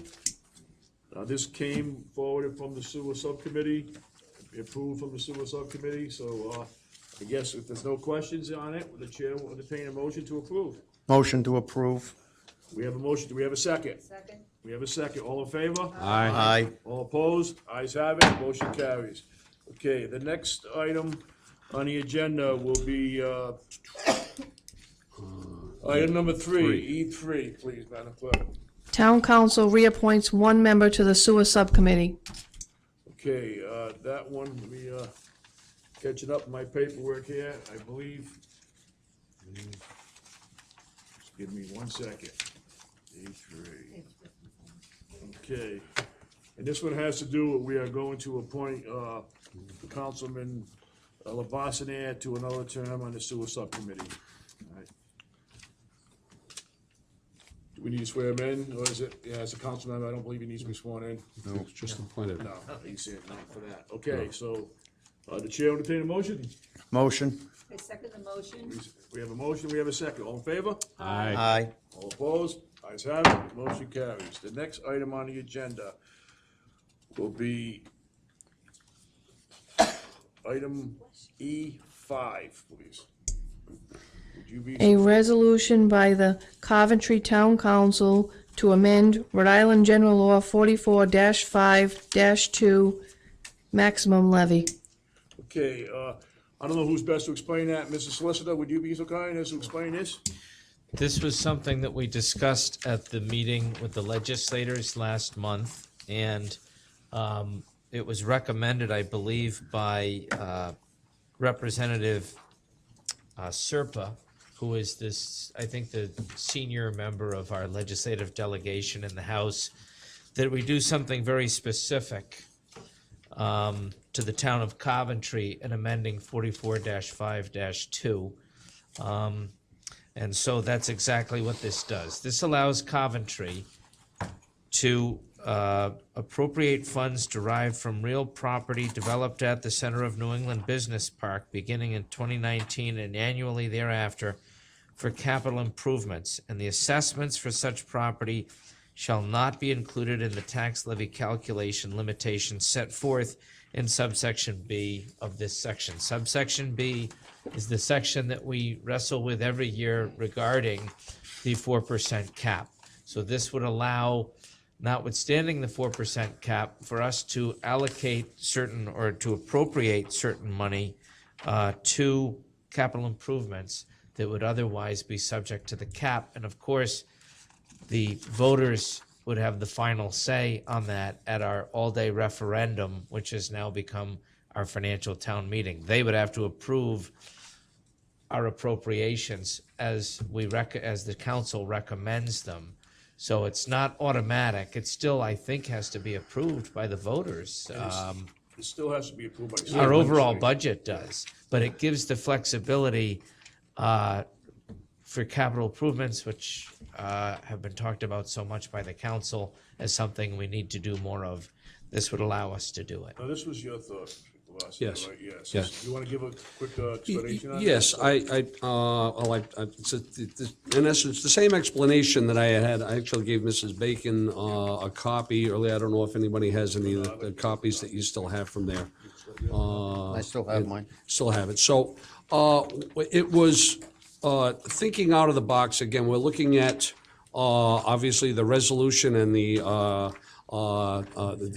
center of New England finally emerging from its receivership, and will open up a financial opportunity to the town that all along was supposed to be a boon, to be helping taxpayers. And what I'm looking to do is to and hoping that the General Assembly will approve the idea that we can separate any new monies that come through real estate development at the center of New England, and allow us to allocate those directly into capital reserve fund. We have not been very good to say the least, at appropriating capital monies for whether it's our schools, our town buildings, or any of our capital needs. In my little report that I handed out to you, it showed that, I mean, the schools, that report they identified $60 million of capital needs, all the capital needs that we have for the town, and we've done nothing. We've absolutely appropriated $0. Because with the tax levy cap at 4%, it's pretty much become impossible to add those monies in there. However, if they could be removed, new dollars, not talking about old dollars, any new dollars derived from new development at the center of New England, which is its own little business park, et cetera. So the example that I had used were the first bit of development that's probably going to happen. The most likely thing would be residential condominium development on the existing areas. And I used 100 units to use the example of that 100 units would probably derive, by the time they're done, would be giving the town an additional $500,000, $500,000 in new revenues. If it was included in the tax levy, it would not be able to be differentiated, because of the way that the tax levy law works. It pushes those, quote, the tax savings, so to speak, downwards instead of upwards. It would give tax relief, minimal tax relief to the individual, but For us to be able to set it aside now becomes a larger amount, which we can use. But in order to do that, by not putting it into the tax levy, we need to get the state legislators to approve that. Hopefully, we can get all our legislators on board with it and do that. It's a way that going forward, it's the Center of New England, I think, is the perfect place for it because it's going to take any new development up there is going to be take a minimum of town services, additional town services than what are already there. And anywhere else in town, sure, when you're building developments, et cetera, those need to go into the general fund. This, I think, by appropriating it, we can predetermine that we're going to have a funding source for our capital needs going forward, which will, in essence, give tax stability to everybody in town. I think it's a good idea. I mean, especially it's new money, it's not old money, and this is strictly a resolution asking the state to get aboard on it. So it's like you said, the solicitor said, we still gotta go to vote for it and everything, but I'm absolutely in favor of this, and if anybody have any questions of Mr. Labasio or Mr. Gorham? I have a question.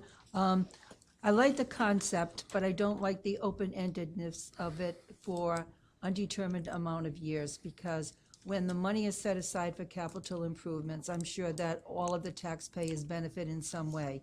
But the money does not help reduce the impact on the taxpayers for the tax rate. So I would like to see some kind of limit that we would set on this. And in your example, in your own packet, Yep. you suggest maybe 10 years. As an example, As an example. again, and only used just those particular, 100 units there.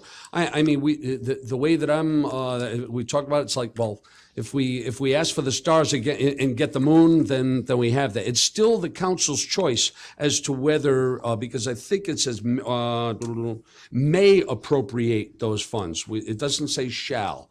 So any the council can, it can still separate it and do that. But I don't have a problem putting a time limit on it. I just think that if it's just a way going forward to put capital funds each year with into those needs there. Sure. Yeah, the may actually is important, but I think the most important thing with regard to the time limit is the people can say no every single year if they want to when they pass on the budget. So, but a time limit, if you want to entertain that, I just want to note one other thing. I made one small typographical error, section C, where it says A. In the bracketed note, it says sections A through F. It should be sections C through F. That's my mistake. Okay, right. I didn't put this section of the general laws is really long, so I pulled a lot of them out and made a note of it. So I mean, there's gonna be capital needs throughout. I mean, a time limit's not bad, but like the solicitor said, we can change it every year. But we've been really neglecting capital with all the other financial things we've had on, but it needs to be addressed, and I think it's a good idea. I mean, we gotta think out of the box, and, but, go ahead, Mr. Cody, you have a question? Yeah, I think tying yourself into a time limit, especially with the ebbs and flows in construction, depending on the economy and how it's going, I think if you tie yourself in, you're tying your hands on how much money the town will be able, if the legislature approves this, how much money the town will be able to appropriate for capital improvements. Because you based it on 100 units. I hope nobody believes they're gonna build 100 units in 1 year up there, because that's delusional. So to put a time limit on it, and I think it ties the town's hands in what we can garner from that project for capital improvements moving forward. I mean, there's an infinite number of units that can be developed up there. What that number is, I don't know. But you may reach that number in 10 years, and again, depending on the economy, you may not. You may, some years you may not get anything from that development to put into capital improvements, because there is no development going on that year.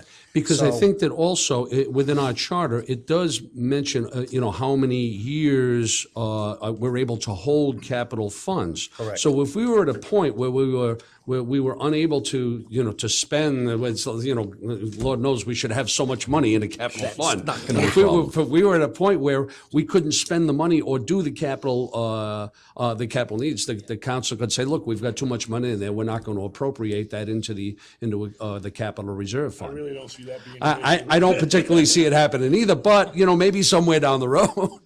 But again, just trying to think outside of the box to try to help us address our capital needs. Yeah, no. This is just the first step. I mean, Yeah. just trying to get the state to. I think we take a swing at it and see what the state throws back at us. I don't think it's hurting I anything to take appreciate a swing that, at so. it. Yeah. Any other This questions? is Councilor Bacon. you- No good, no good.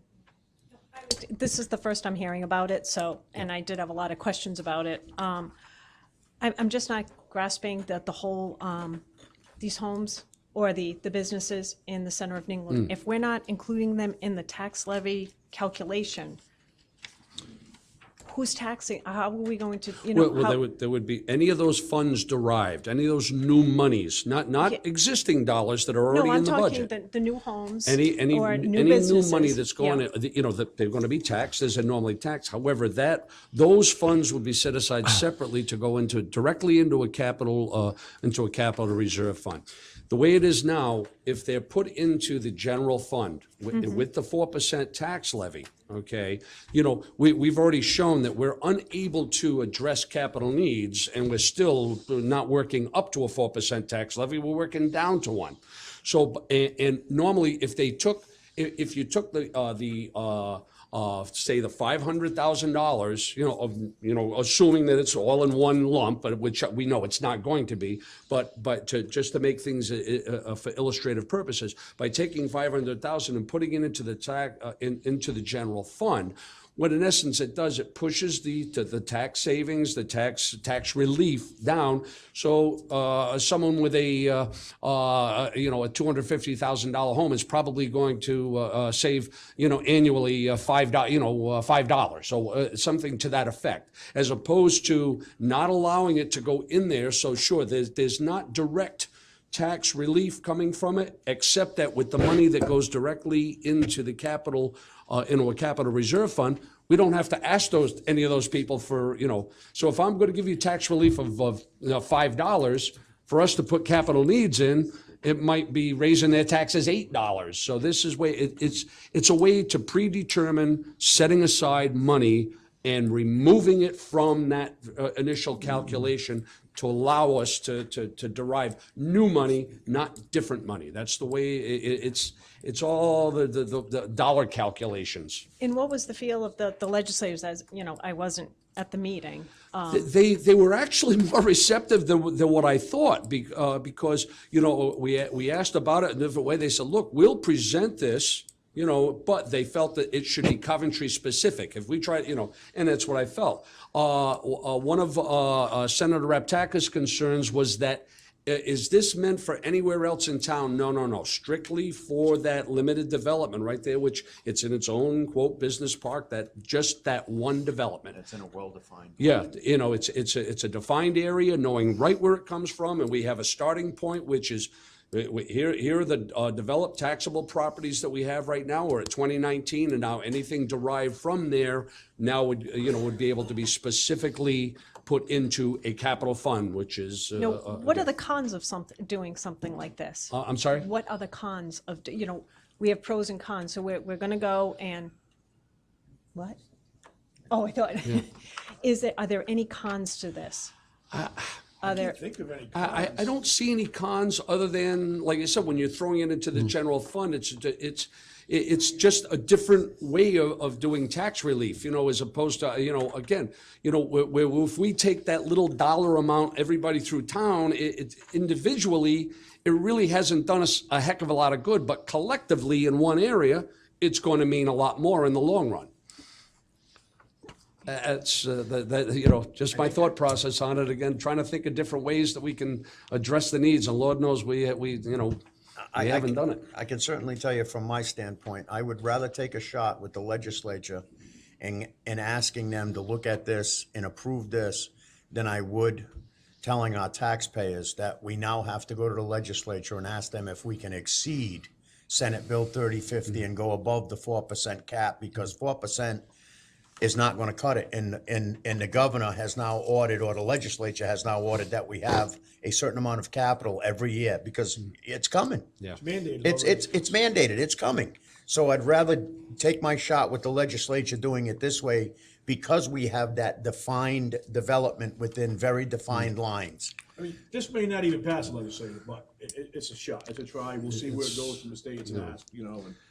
well, And again, you know, where the safeguard, again, comes that if, you know, if the people decide that they don't want to approve a budget, you know, at our budget time for the capital needs on there, as opposed to it being in there, it's just, to me, it's a way to try to predetermine, to say, great, now we have a specific funding source, you know, which is the new money, which now does, you know, if it were put into the general fund, it's still going to be used to pay bills somewhere, but most likely not capital needs. It's going to be used to pay something else. That's all that I can, you know. Yeah, but when you say when the people approve the capital budget, there's only one question now. Yep. It's yes or no on the town and the school budget.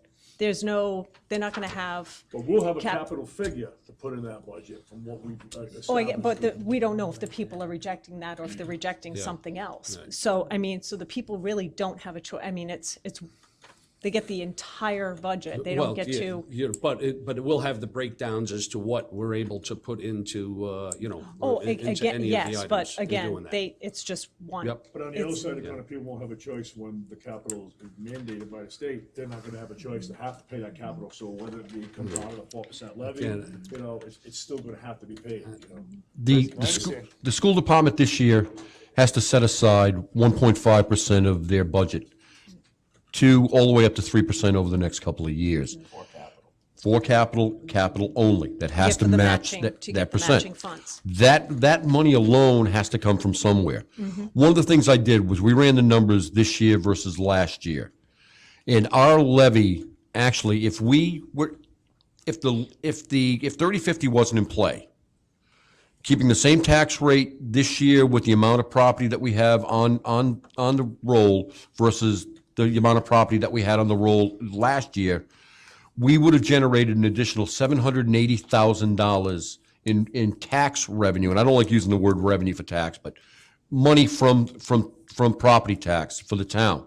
What happens now because of 3050, we actually reduce down, we're actually losing about 1.2% of the capacity of the cap, because we've got to drop that 780 down, bring it back to zero, and then work our way back up. So instead of having that money, which in turn would allow us to actually increase our tax rate at a lower amount, because we've only going to make up the difference from the 780 up, we're now going to make up the whole thing.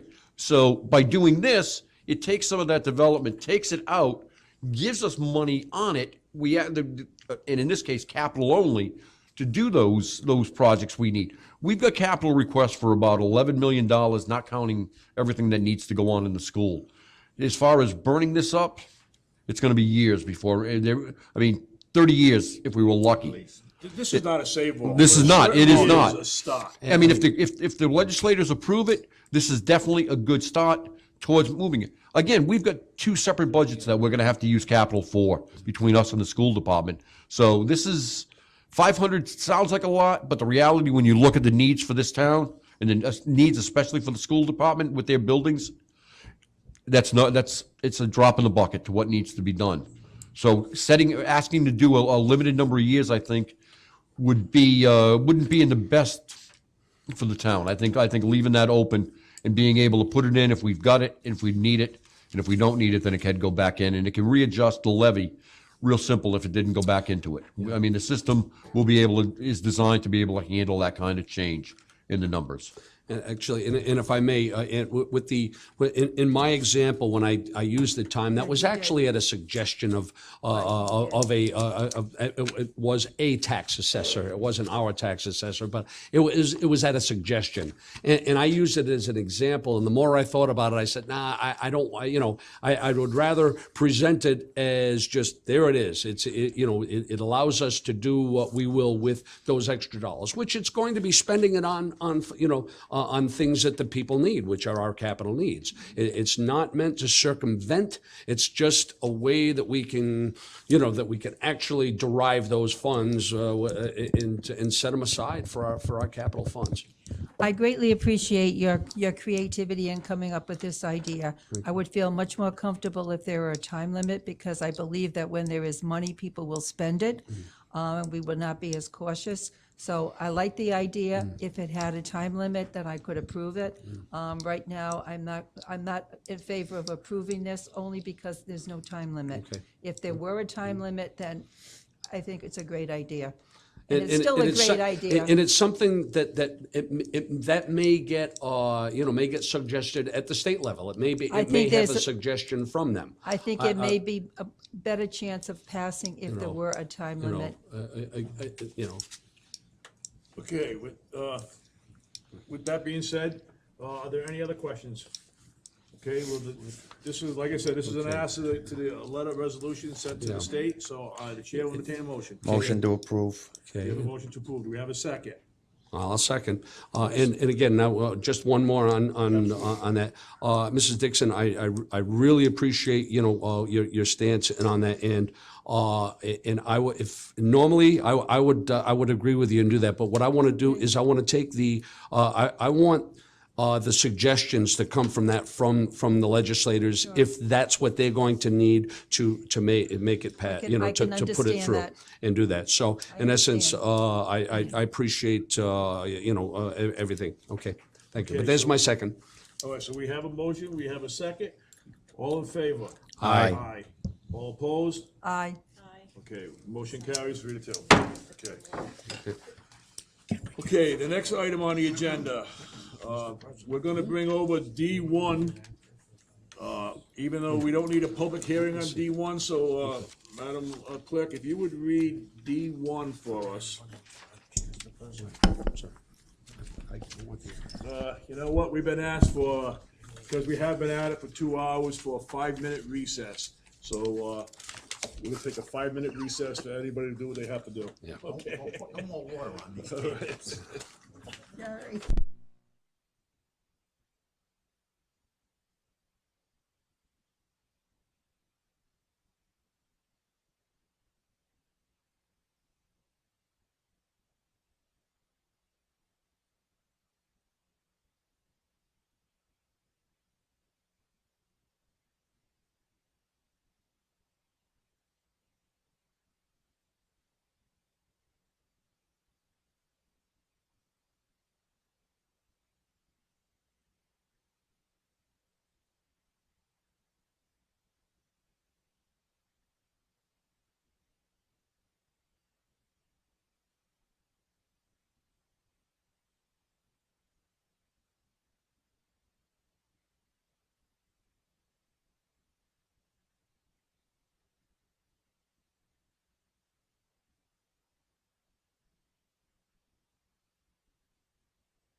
Mics are on, mics are on. No, just the changes, I will. Okay. Okay, well, we've had a 5-minute recess, so we'll get back to, Madam Clerk, if you would kindly, we're gonna do D2, because D2 and F1 are the same business, but we don't need a public hearing on D1, so if you would read D1 for us, that'd be great. Sherry's Come Along In LLC, 402 Washington Street, new live show entertainment license, inside only. Is there anybody here from Sherry's Come Along? You wanna come up to the mic and, give your name and, address for the record, and just maybe a little explanation of what you're looking for? Sure. Hi, Ken Page. I'm the owner of Sherry's Come Along In. Sorry you had to wait so long. That's okay. That's okay. I appreciate you taking me. My address is 35 Williams Crossing Road in Green. What we're looking to do is simply a one-man band. You know, it's not a big place. Anybody know any inside. of those guys? Yeah. We're trying to schedule Cliff Myers, actually, if anybody has seen him. It's just a one-man band. We don't have a lot of room in there, so it's just something to be entertaining and kind of spice it up a little bit. And that's it. Nothing out of the ordinary, nothing extraordinary other than people having a good time, and no fun, no lights even, just a guy playing a guitar and singing some songs. So it won't, loudness won't be an issue. Loudness should not be an issue. I no. mean, I unfortunately have not been in your establishment since you've opened. And I left it. a menu the last time I was here. by the way. Yes, and I've been hearing nothing but rave reviews. I can tell you that it's not the one-man band bringing the customers in the front door. It's the food. Food, I've heard nothing but thank good you. things about it, but, does anybody from the council have any questions concerning this? I do, I have a couple questions. And it's probably not directed towards you, actually, sorry. That's okay. Nick, it states that this is for inside only. However, it states that this is, I'm confused, it says outdoor, live entertainment, but it says outdoor expansion, the application. There's actually two Yeah, pieces. we've got, But they're the same thing, I see separate pieces. yeah, oh, I know we have two set, but they're all outdoor expansion, it doesn't say, okay. I just wanted to make sure that it's a little confusing here, we gotta. That's, I think, the section F of the agenda, Yes. and that's Okay. for a one-door license. One day. On St. Patrick's Day, I'm assuming during the parade, he's applied. We're doing D1 right Yeah, now. but We're doing D1, D1 right. D1 does say D- outdoor Expansion on of premises if you for look at D1, they're Sunday, both March identical pa- 17th. The does? yes, that's why I'm confused. Oh, when you get to the resolution itself. No, the resolution itself does, but, the, But I'm saying the Or the application, explanation. yes, I don't and see then when it, No, it says inside, I'm looking at the agenda. The agenda says inside only. that's why I'm confused, because I'm looking at D1, Yeah, I'm looking at page 38 of 93. It's on page 40. Okay, page 40. What happened was she did both together to combine all the different paperwork, but each license is separate. You have the one on page 40 is the one for the live show, and then the one on, I believe it's 62? 62 is the one for the one-day I see expansion. that. All right. But she did the packages together because it was easy to do all the work together. Okay, So that's why the It was- confusion, but the licenses are in with each separate section where they belong. Okay, did you get So- that now? yeah, okay, so, it was supposed to be less confusing. All right, yeah. We thought, because it's, No, I had mentioned the clerk that they look identical, but I did not catch that where it's live show and, okay, so, And I appreciate you putting it on the agenda because I did ask kind of late in the process, so. okay, so, I'll ask you, so the inside only, this is Inside only. not just for St. Patrick's Day, this is Correct. Well, okay. This is ongoing, yes. ongoing, and it expires, I think, November 30th, those expire? Yeah, Okay. we renew that with the. Yep, all right, I with just all want to the make sure, licenses above. because, Yep. like I said, it's a little confusing. yeah, it is. I'm glad you clarified that. But, okay, so on D1, does, anybody else have any questions? One more question. One more question, go ahead. Do we need anything from the fire marshal on that? Well, I'm looking at D1 right here, I'm not sure if we have the right, since it's all a little I don't see confused. anything- It says, police have performed records check, zoning officer, building official. Do we need anything from the fire marshal? He already has an established business, and you already have your. There's nothing out permits. of. Yeah, I didn't know, I'm just asking the question. No, everything, they've already done that with the original license. Okay. Okay.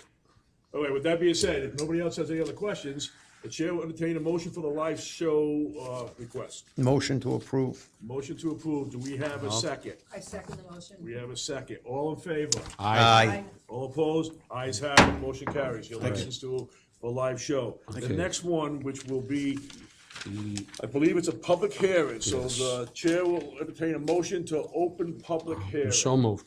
Second. We have a motion, we have a second. All in favor? Aye. Ayes have it. Public hearing open. Okay, excuse me. Madam Clerk, would you read this F1, please? One-day expansion of BV liquor license at Sherry's Come Along Inn LLC, 402 Washington Street. Liquor to be served outside on Sunday, March 17th, 2019.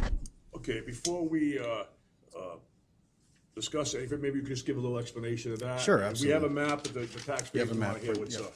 So if you know where Sherry's Come Along In is, on the larger parking lot where the billboard is, we want to put 2 tents for the purpose of serving food in one and beer in the other. So if you go to any festival, Charleston, festival, you'll see the tents that you walk up to and buy food and you buy beer. That's the same exact thing that we want to do.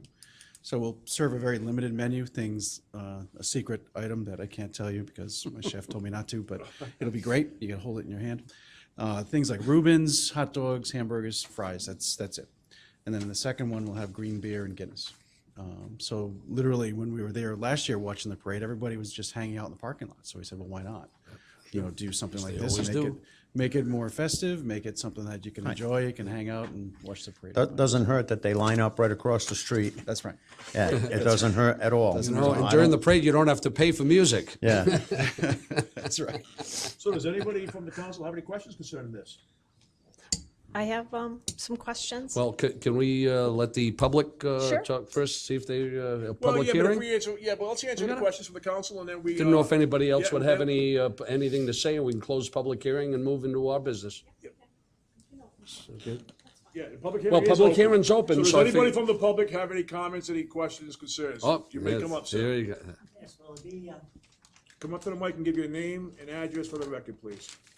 It's Richard Williams at 2980 Flat River Road, Coventry, Rhode Island, District 1. Oh, yeah, I was just wondering if there's going to be corned beef and cabbage there, too. Okay, that was just a simple, it was a minor question, yeah. So it was just a minor question. That's what he was concealing. Are there any other, oh, you can't top that. All Are there right. any other concerns? We're not or getting anything by comments? Richard. All right, how about- Any other concerns or questions from council on this matter?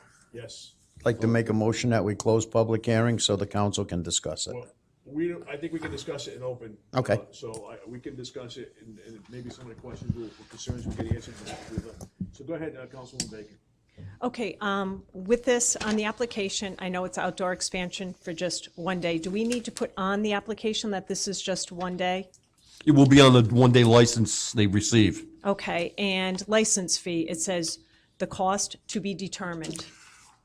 Typically, this is a $100 license fee for this type of license. The fact that originally the applicant was told that he had to pay for a newspaper ad on this, which was in fact not necessary, and he paid the $100 for the newspaper ad. So in lieu of the fact that he paid for an ad that was unnecessary, we're going to waive the fee on here because of the fact that he has paid the $100. That's fair. Okay, my other question is, it states a one-day expansion of BV liquor license. When I looked up our liquor licenses, I didn't see a BV liquor license. I know it's a B, if it's not a B. We have B limited, but we did not have a BV. The BV, I believe that's Beverage victualling. victualling license added in because that's what he's got is both. He's got the, Okay, but we don't list it on our, I'd have to look into it myself. I don't, I mean, I think we should look at it That's a good point. And, I But mean, it really, doesn't affect the effect of voting on it tonight. It's still proper to vote on it. okay. And I know this is on St. Patrick's Day. People do a little bit of drinking on that day. So my question is, my question is, what time are the hours of what time can he start serving beer outside and the food? I asked that question and the license says 6 a.m. So that was one of my questions. I would like to open at 8 a.m. because that's what people do on St. Patrick's Day, I'm told. So- And all your service, the Sunday- tips, what is the Sunday? Absolutely. qualified, It's still at so 6. they will Still make 6. sure Still that at there's no 6. excessive 100%. drinking and so on. Well, no. My other Inside and out, by the way. Inside and out, okay. My other question is, are you going to be, you're going to be allowing glass outside? No. Or is it just going to be Paper, plastic only. plastic? On- Solo cups, yes. And I noticed that where you're going to be serving, is this going to be fenced off? I just want to make sure that So we're when you not, say fence, that's, or you, well, it says we'll put fence. something blocking the access and denoting and limiting where you can be. I think when we had the discussion, it was, you have to know that it's a bar area and you want it kind of cordoned off. So Well, we I will want to do make that. sure you don't have underage kids Underage, getting in And there. that's part of the tips as well. We have a, underage process that we follow to make sure that everybody's carded. So if somebody looks under 35, under 40, we're gonna card them. Are they going to be wearing like special bands? Are you going to We be weren't handing gonna out? do that. I mean, we could stamp somebody's, hand if that would be, desirable, so. And how does this, I guess this would be, I don't know, oh, the chief is here, the colonel. How does this work with the open container law? If you've got folks, they can't leave his establishment and walk across the street, correct? Yeah, that's why the town manager and I went down to the establishment and talked to the owner about fencing off that area. As long as they stay off the sidewalk and in the area of the parking lot, they're not going to violate the open container on private property. Okay, because that's what I was concerned about, people, next thing you know, We they're, also will have 2 officers that usually work that intersection in tandem. So there'll be some police presence there all during the parade. there will be. And now, are you hiring, will you have security or bouncers or anybody there? We've had several offers from some good people, some not so good, but, so, well, we were thinking about having people there to make sure that it didn't get out of control, but with the officers there, I don't know how necessary that is. Okay. Okay. And Colonel, you have no objections to any of this? The safety plan, and we can, have the fire marshal, has he been contacted? I mean, because there's going to be an awful lot of people, very congested in that area. We didn't- That day? We wouldn't contact him or the fire marshal. It's outdoors Okay. as far as that goes, so there I'm wouldn't be just any in case, fire in hazard. case anything happened, just trying to get rescue personnel and, Oh, there's gonna be We'll have plenty of them officers. around. Yeah, we have West Warwick has an abundance of officers that work the parade, so we can get a rescue in there, particularly from the Coventry side easily, because it turns right at that corner, so. More than likely, the vast majority of the people are going to be there in the morning because that's where the parade's kicking off. Once the parade kicks off and ends, they're all going to be down the other end in West Warwick when thing. So this is Right. primarily going to be in the morning while this thing begins. They'll be and, down the club front and act down the other Yeah. end. So Right. just, Asa, you make sure you keep control of it, you had that fence there, if you citizens don't mind his drinking, so on, the rules, and, look at the police being there, I don't have any fear of it. If I, That's right. After the parade goes by, move everybody from the Coventry side to the West Warwick side of your property, and yeah, well, and now we'll let them work. the only other thing that I would like to remind the proprietor is that this board also sits as the liquor control board for the town of Coventry. And, we have a habit of frowning pretty hard on underage drinking and things like that, so please, and I know you hire good people. I've been in your establishment, I know the kind of people, the character of the people that you hire. Just tell them to be extra vigilant on that day, because, every kid that owns a bicycle will be in Coventry and West Warwick, and listen, kids will be kids and they're gonna try, so Absolutely. appreciate And it. our crowd in general tends to be old. Literally, I think our crowd is in their 50s. I think typically our crowd is in the 50s. I'd say 40 to 83, because my parents have been in there, so I can limit it to that. Yep. But on that day, I hear your point, you'll be outside and that's when. Exactly. Some things could happen. So we would definitely be extra vigilant. We're hiring extra staff as well. And I'll be in for corned beef and cabbage. We'll see you there. So I just want to make it clear, just so you can, 8 o'clock, I guess. 8 a.m. is what I'd like to do. I don't think I want to open any earlier than that. we were- Irish, we like to drink Even- at 6 o'clock in the morning. So Even 8, I was like, really? Yeah, but you can't drink all day if you don't start in the morning. It's that simple. So, is there any other questions from anybody from the council? Okay, the chair entertain a motion to close public hearing. Motion.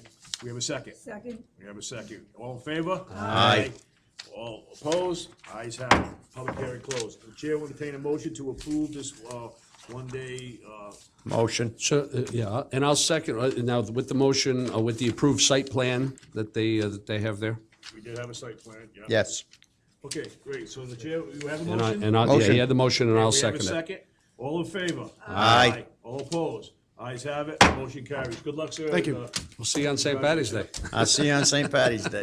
Okay, the next item on the agenda, Madam Clerk, would be number 2, and then if you read it, then we'll open up public hearing again. Amendment to Coventry Code Chapters 153 and 122 allowing Class C liquor licenses to be issued by the town council and associated fees. All right, maybe before we open public hearing, I'll just have an explanation so people will know, and then we'll open public hearing. Can you give an explanation, Mr. Solicitor? Would you be the one to? Yes. This is regarding Class C liquor licenses, which allows a cigar bar, if I'm not mistaken. Many years ago, the General Assembly authorized Coventry to prohibit this type of establishment. So the town did prohibit it. It doesn't say that we must, it says the town council can. So it's up to the town council to either prohibit or not prohibit them. Since it's currently prohibited, this motion simply removes the prohibition on Class C licenses and proposes a scheme by which they can be issued, which includes reference to the powers that you have, the plenary powers that you have to regulate this type of license. So I think the reference is to section 189, if I'm not mistaken. It is. Which is where many of the standards are set forth and all the things that you can do. And that's it. That's all it does. All right, now, we absolutely want to encourage businesses to come in town, and I think we need to step it up and allow, businesses like this to come in town. We're behind the 8 ball on that, so, with that being said, we already have a public hearing, no, we'll make a motion to open public hearing. Does Motion. anybody, give me a motion, the chair will entertain a motion. Motion. Motion, we have a second. Second? We have a second. All in favor? Aye. All opposed? Ayes have it. Public hearing open. Does anybody from the public have any comment concerning this? Seeing none, hearing none? Chair, Nope, are you looking to just say got one? one. Come on up to the mic and give your name and address for the record, please. A little quick in the draw I was. James Kenny, 35 Lark Avenue, Coventry. Just a quick question. What is a Class C license? Would you be so kind as to explain that? That's all. It allows, I guess, a cigar bar, Bar or a saloon, bar or saloon. as they don't sell food. They can't sell food that. Okay, Almost like it's, a it's club. just, all right. Right. No prepared food. Right, they can bring food in. Bring food in, they can't okay. Cook and. Can't cook. Thank you. That's all. Right. If, You have a comment? Mr. Yeah, Kelly? yeah, I'm the one that approached the solicitor about this, and only because I was approached by a gentleman who was interested in bringing a new business to the town of Coventry. And he was looking at 2 or 3 different buildings that already exist along our commercial corridor on Route 3. And the only drawback to moving to Coventry and bringing this new business to Coventry was the fact that we had a prohibition, and that's a great word, a prohibition against a cigar bar serving alcohol. So I discussed it with the solicitor, and in the beginning, we thought we were going to have to get, or I thought we were going to have to get legislative approval, after being reviewed by the solicitor, it was brought to my attention that we could do it internally. We absolutely did not need legislative approval. So we decided to move forward with this and advertise it and stuff. But again, if we want to establish us, if this council wants to establish ourselves in the town of Coventry as business-friendly and trying to bring new businesses in and cut some of the red tape that exists now and some of the prohibitions that exist now, then I think we need to move forward with our ordinances and bring them up to date and be able to issue licenses like this that will enhance and improve the view of the town of Coventry to new businesses that want to come in here. I agree. This absolutely is not for everybody. A lot of people will despise a cigar bar and they don't have to frequent it. But there are people like myself who will love to enjoy a cigar once in a while. But certainly, does anybody else from the public have a comment? Would like to make a comment? Seeing none, hearing none, the chair will entertain a motion. Do you have a comment? I would just like to, as someone who does frequent this type of establishment, quite often and many of the different ones throughout the state, one of the things you find in going into these, there is an extreme lack of problems and then compared to the typical bar or lounge, even ones that serve food. Oh, yeah. It's a very low-key, low attitude. The people that are in there are there for the same reason. They want to enjoy a good cocktail and a cigar in a place where they can sit, relax, and enjoy. There's never any problems. If you check with the different communities that have allowed them, and I have, there is nothing that goes on in these. And I've been in, like I said, I've been in many of them myself. They're very pro-community friendly. A lot of them do a lot of good things for the community. They get involved. And opening this type of establishment or allowing this type of establishment in Coventry, I think will be really good for the community. It'll be really good for a certain segment of the population that will thoroughly enjoy having something nearby, and we can do business in town and not have to go somewhere else. And I think it is a lot of more middle-aged people that tend to, You would be surprised, there are a substantial number of younger people that are into cigars.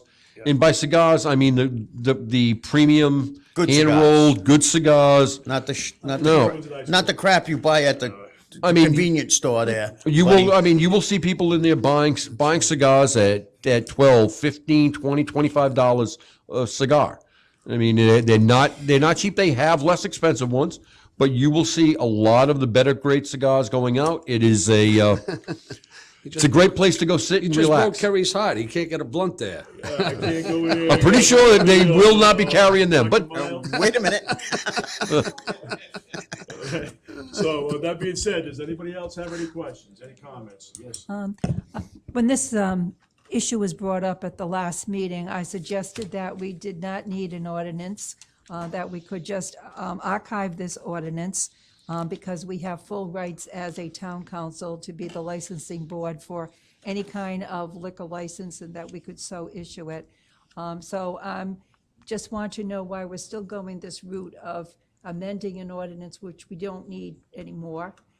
It just adds another ordinance to our list of ordinances that we have to maintain. I think according to All we need to do is archive this, or I agree with you to some degree, but I spoke to the solicitor about this. Yes. And the reason I thought it's best if we keep it this way is we specifically spelled out in our ordinances that we prohibited it. And to make it cleaner, at least for now and initially, we keep the verbiage in, allowing for it, and then when we go and clean up all of the ordinances, at that point, if you want to move some of this stuff out and just go based on, we can, but under the circumstances, we just thought it might be better to actually specify that we're allowing it after having disallowed it for so many years. That's the reason why we looked at keeping it in here, and I think we do need to address cleaning up some of our ordinances. but, we you know, do. yeah. I'm just concerned that we have a lot of things on the to-do list for the future, and sometimes these things get into a black hole and they never get resurrected again. If we had some way of keeping some kind of a list of things that we have on a to-do list with some kind of dates by which we want to review them again, I'd feel very comfortable with that. I just don't want to see us just add more and more complexity to the way we do business when we don't need it.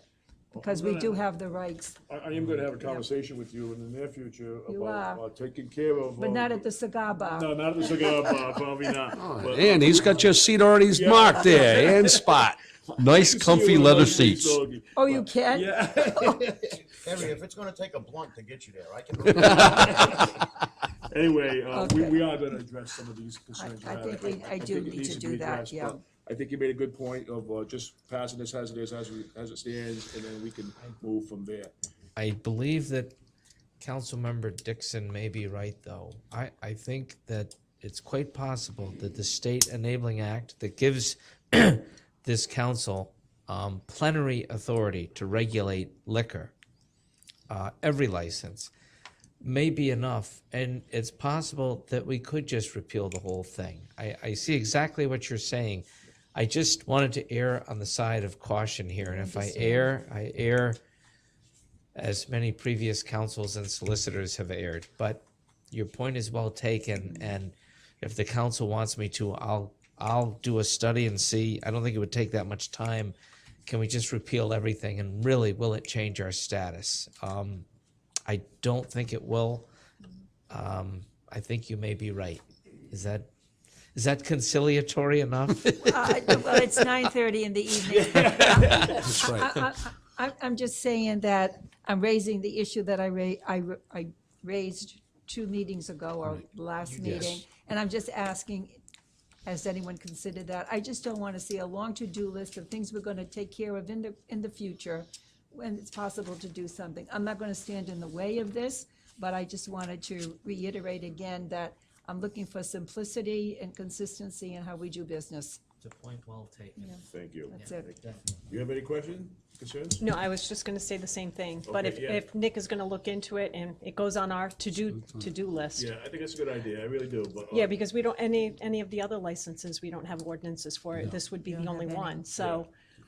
Yeah, that would be something to consider. Let's get this passed first, and then we can, Exactly. we can get working on it, probably after budget time, right now we have a lot of stuff going on. Just a few things going on right now. Yeah, That's correct. That's a good idea, that she said, to making a list of, there's some of the, other than just this, there's a lot of other issues that we need to address, but we certainly will, address them. So with that being said, if, I already closed public hearing. Can we close? All right, so with that being said, the chair entertain a motion. Motion to approve. Do we have a I'll second? second it. We have a motion, we have a second. All in favor? Aye. All opposed? Ayes have it. Motion carries. Yes. Okay, item 3, and I really underestimated the time it was gonna take, and I apologize, Mr. McGowan, for making you sit there for a couple of hours, and I thought we would be finished with this meeting much quicker, so I will take the blame for that. But, if you, We have all learned to be patient We with the have, center of we New have. England. you could come up if you would. In your explanation, we're gonna open public hearing after your explanation. I think we've been through this a number of times. Maybe you could just really address the changes that are involved versus, taking a lot of time to go over the whole thing again. Yep. And between yourself and the solicitor, maybe you could give us a brief history of it and, a quick rundown, and then, May I we're make not a- gonna have you read the whole thing, Madam Clerk. I mean, it's just, no, there's no need to. Like I said, we've addressed this several times. Thank you for coming, Mr. Yes. McGowan. Thank you for having me. Just let's not forget to open the public hearing Do you on the wanna open tax. it prior to? I think or we after? might as well. You might as Okay. well do it now Yeah, because so- I'm sure he's going to address it. Okay, so the chair will entertain a motion to open public hearing. Motion. Second. We have a second. All in favor? Aye. All opposed? Ayes have it. Public hearing open. Okay, feel free, sir. Yes, so I think this is the 4th time that we've had a public hearing on one version or another of a very comprehensive consent order with the town of Coventry. And it's a consent order that's been presented in the long pending state court receivership proceedings involving the Center of New England, actually 2 proceedings. So this most recent consent order, which is substantively, aside from one change that I'll mention, identical to the earlier presented consent orders, is down for hearing before the Superior Court on March 8th, just, in a couple of weeks. And we have that hearing date hopeful that we would have the town council approve this most recent version of the comprehensive consent order, which we refer to as the February 2019 comprehensive consent order with the town of Coventry. So the only change that's been made to this version from the prior versions is that in this version, there is not an expressed limitation of 750 residential units as we had in prior versions. Now, there were exceptions and carve-outs in arriving at that 750 number to begin with, but now that number is not in there. Part of the reason it's not in there is because there was an objection by a large alleged creditor. In this case, I say alleged because the creditor that has presented an objection to the limitation of 750 units is the so-called RFP lender group out of Boston. That's the group against whom we have brought a very large usury lawsuit, saying that the $200 million or so that they claim to be owed should be disallowed. The promissory notes set aside, the mortgages they have set aside under the Rhode Island usury statute, etc.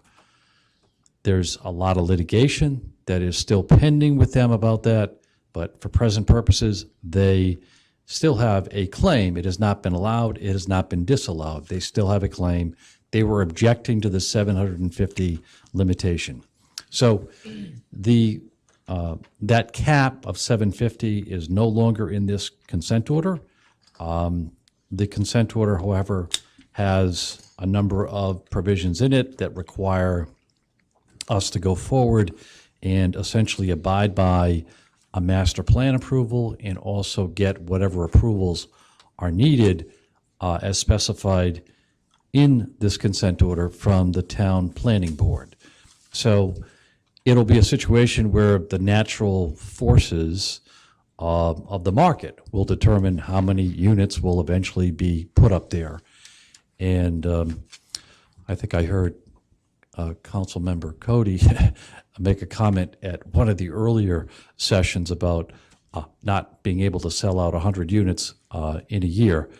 There's no question about that.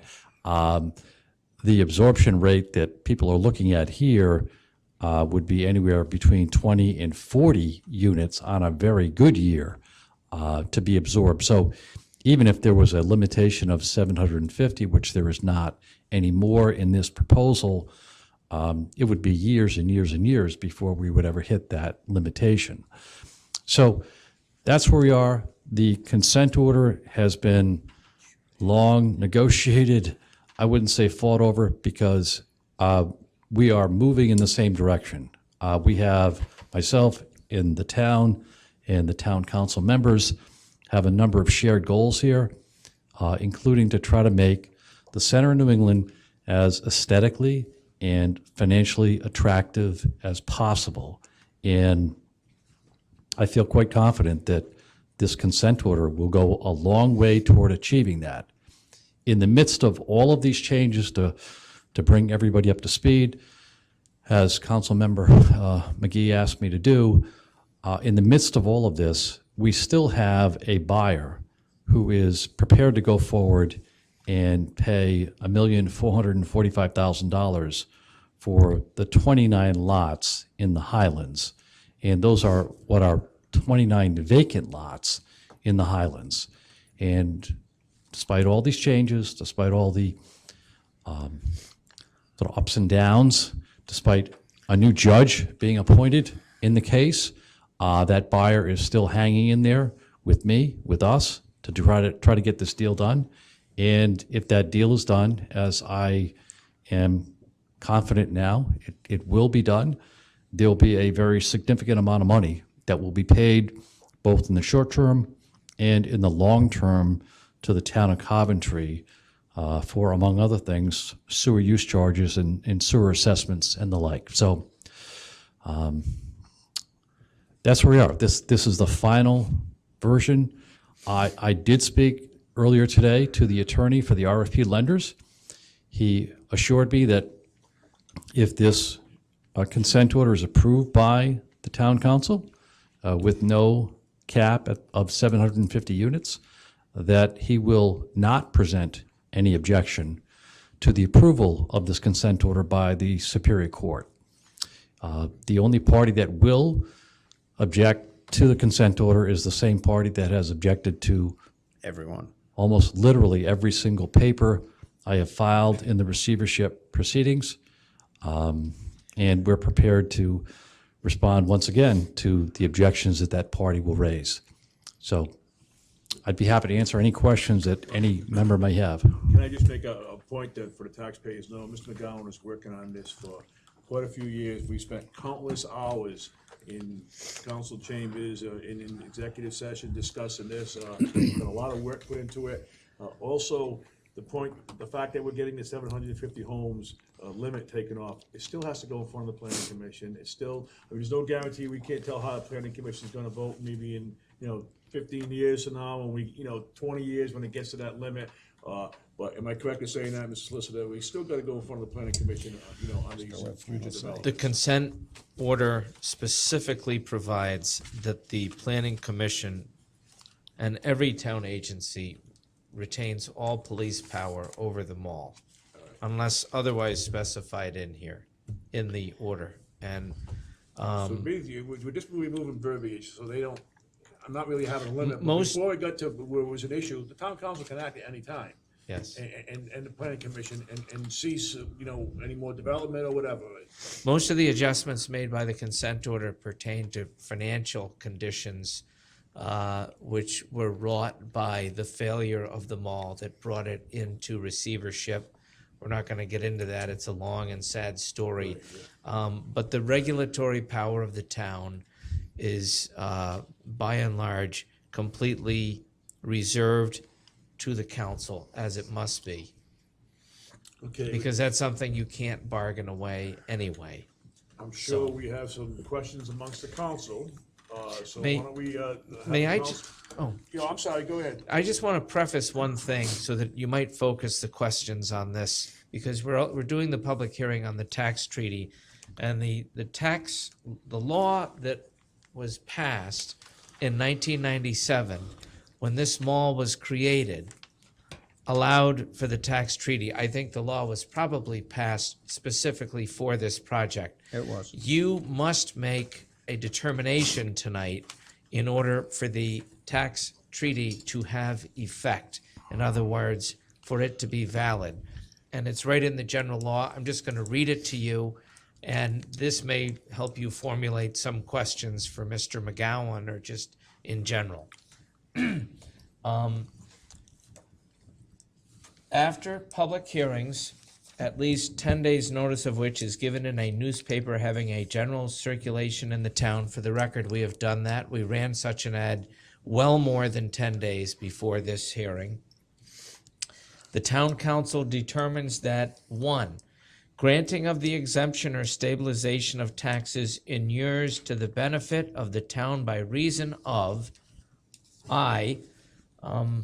the willingness of the manufacturing or commercial firm or concern to locate in the town, or the willingness of a manufacturing or commercial firm or concern to expend facilities with an increase in employment, or 2, granting of the exemption or stabilization of taxes inures to the benefit of the town by reason of the willingness of a manufacturing or commercial firm or concern to replace, reconstruct, expand, or remodel existing buildings, facilities, fixtures, machinery, or equipment with modern buildings, facilities, fixtures, machinery, or equipment, resulting in an increase in plant or commercial building investment by the firm or concern in the town.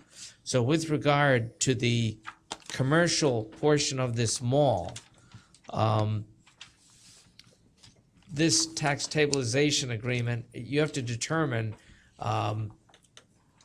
will inure to the benefit of the town for one of those reasons, or all of them, and I would respectfully suggest it should inure to the benefit of the town for all of them if it's successful.